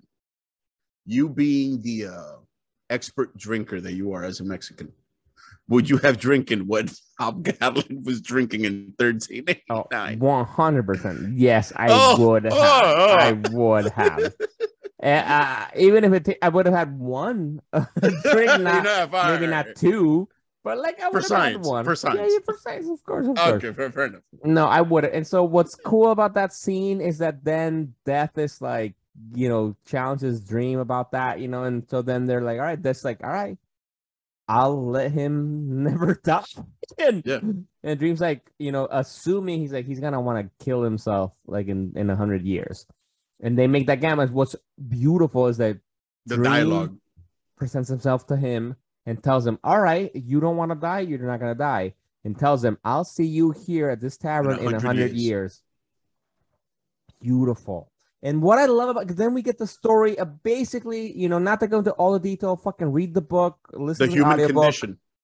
And no, I don't even know if it's sincere the human condition, because what I love about it is like, because look, Chess, what do you think? Because I've had this conversation with other people about like, if you were to have the choice to be immortal, to never die, would you want to? Before you answer, I've heard a lot of people tell me no. They're like, absolutely. Why would I would. I wouldn't even think about it. I would. Bro, I'm a hobgoblin. Listen, I grew up watching Highlander. Fuck you mean? The fuck you mean? Hi, wait. One caveat. I want the Highlander hobgoblin clause. I want to stop aging in my prime. Of course. Okay, if that's implied, fuck yeah. No, that's implied. stupid that's shit that people say, oh, I don't want to see my loved ones die. Get the fuck out of here. Yo, get the yo, you, oh my God. And the fact that I love about that story is the fact that they showed Hobgoblin go through all the stages of being a person. Like, he started progressing up. Then it was like a fucking roller coaster. Lost it all. Right. We get to see like all the real things, right? Like he fails, he achieves, he succeeds, he gets all of it. At one point, he's at the lowest possible point where he's like basically a beggar and all that. And then like Morpheus, like, so now do you want to die? He's like, he laughs at him. No. He laughs at him, even after telling him like almost some shit like he's in hell. Like, do you know how hungry a man can get when he can't die? Yo, imagine. Like, he's like, he didn't eat, right? Like, he won't die. So how hungry is he? Yeah, that's crazy. And then he's like, another 100 years. I don't even know where he got the energy to laugh at him. like, and he was like, and then he said, I have so much to live for. Yo, and I'm glad you say that, because I've honestly talked with people, my wife being one of them. Oh, yo, bro, mind. like, no, honestly, for that, even actually, where it's like, why would I want to live forever? Like, I'm like, yo, what do you mean? What? I'm like, yo, bro, like, there's so much, like, what's the future? Yo, no, listen, right? Like, listen. What's gonna be new? What's like, I'm like, I want to see everything that life has to listen. Yo, I dare say, people who say no are either afraid of or don't understand the grandeur of the cosmos, or they're clinically depressed, like that. Yeah, that too. Because yo, if you get to live forever, that means you get to see it all till the end. Yo, that means your death is the destruction of Earth. You get to see how what the fuck? Like, no, hell yeah, I want to live forever. So anyway, then after he loses it all, they hit a very interesting point story-wise and philosophy-wise. The next meeting, I forgot which 89 this is, because apparently they meet each 89. I guess, it's like a dedication to the release of the comic book. Yeah. So they go to 1389, 1489. I think this would be 1789 because of what I'm about to say. So he lost it on, I guess, like 200 years later. Anyway,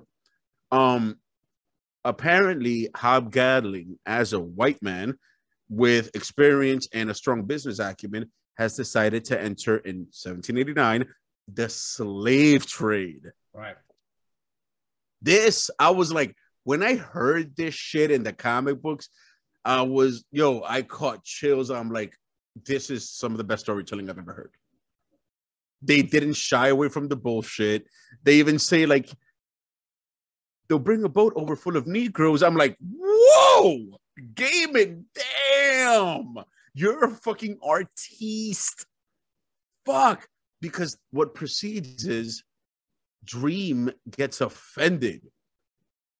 Like, oh my god, that concept of slavery like offends him, and it's on the most fundamental human level. Mm-hmm. Because even Hob doesn't understand it, because at this point he's been alive for 300 fucking years. He's an immortal, which I wonder how many of him are actually out there on Earth, or is he like the only one in like the Game and Wars? But never mind. Yeah, that'd be wild if he was like max singular. That'd be crazy. But anyway, Dream tells him, like, no, he goes, I advise you should get out of the slave trade. Hobgatling was like, what do you mean? He's like, I think he goes like, it's my choice or some shit. And then Dream says, and yeah, you're right, it is your choice. So why are you taking the choice away from another man? Whoa. And like, let's go Gaiman delivering fucking, like, what's it called? Like a critique of society in mass in such a poetic way. No, because I love it. Because you're right. Because you want, in one part you can understand Hobgoblin from Hobgoblin. You imagine that's where Gaiman got it from? He's fucking, a man of his time, right? He's like, all right, this is the best economy right now. This is what will allow me to make more money. This is what everybody's doing. And I can understand his point of view, right? Because he's like, all right, I'm just doing what fucking people do. But then with just fucking Dream, just quick, just easy like that, doing like, yeah, all right, you have your choices, whatever you want, but you're taking that from someone.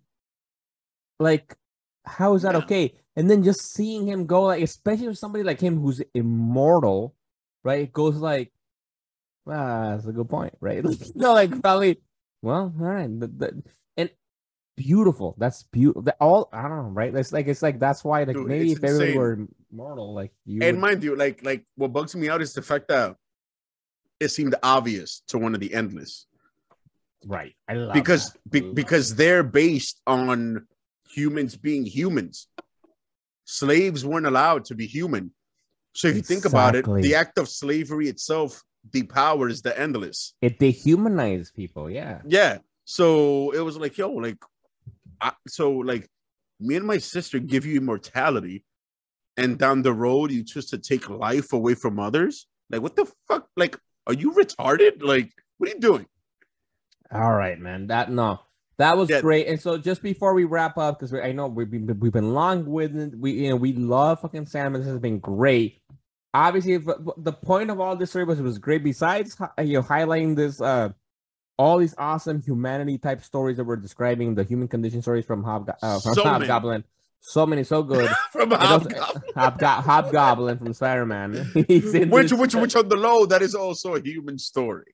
Yeah, it is. It is. And it's like also that he becomes friends with Morpheus, which is a wonderful story. We highly recommend for you to watch it. Like that. Oh, like Morpheus. I might watch it again after this, honestly. Oh, honestly, me too. Like, it's one of my favorite stories. It's so fucking good. And then we get more wonderful stories from Sandman that just like it continue to expand the world, continue to expand the universe. It ends in a way that you're excited for season 2. You don't know what's gonna happen. There's things left undone with Lucifer.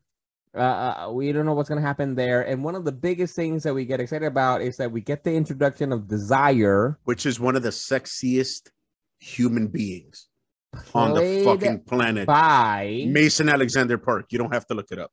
You got it, bro. You got it, bro. So Mason Alexander Park, God bless everything. They, right? Yeah, they go by they. Woo. Very sexy, attractive actor.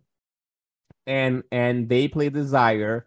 And apparently they've been orchestrating a lot of the things that have been going on to Morpheus. For what reason, we're not entirely sure.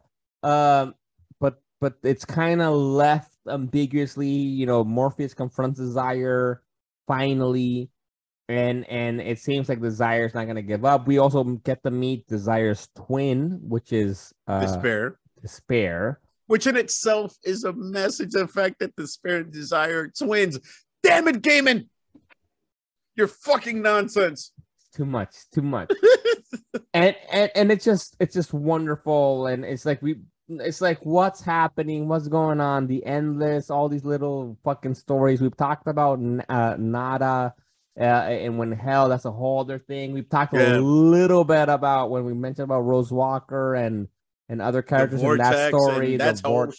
There's so many things that lead to a lot more stories. So we are excited for season 2. If you're watching us on YouTube right now, which is guaranteed, you'll see that not even Ches. We're only in the dream right now. Ches is not even there. Like, we just get the dreaming. That's how Ches is back. Ches came back from the dreaming. He's like heroin and shrooms. The heroin and shrooms. Beautiful cocktail. They're going to the dreaming.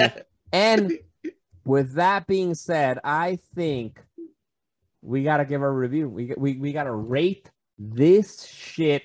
Netflix finally gave us a good show, which has been a minute. Honestly, I think since Daredevil, since they owned the Marvel content, we haven't really gotten, that any good comic book properties.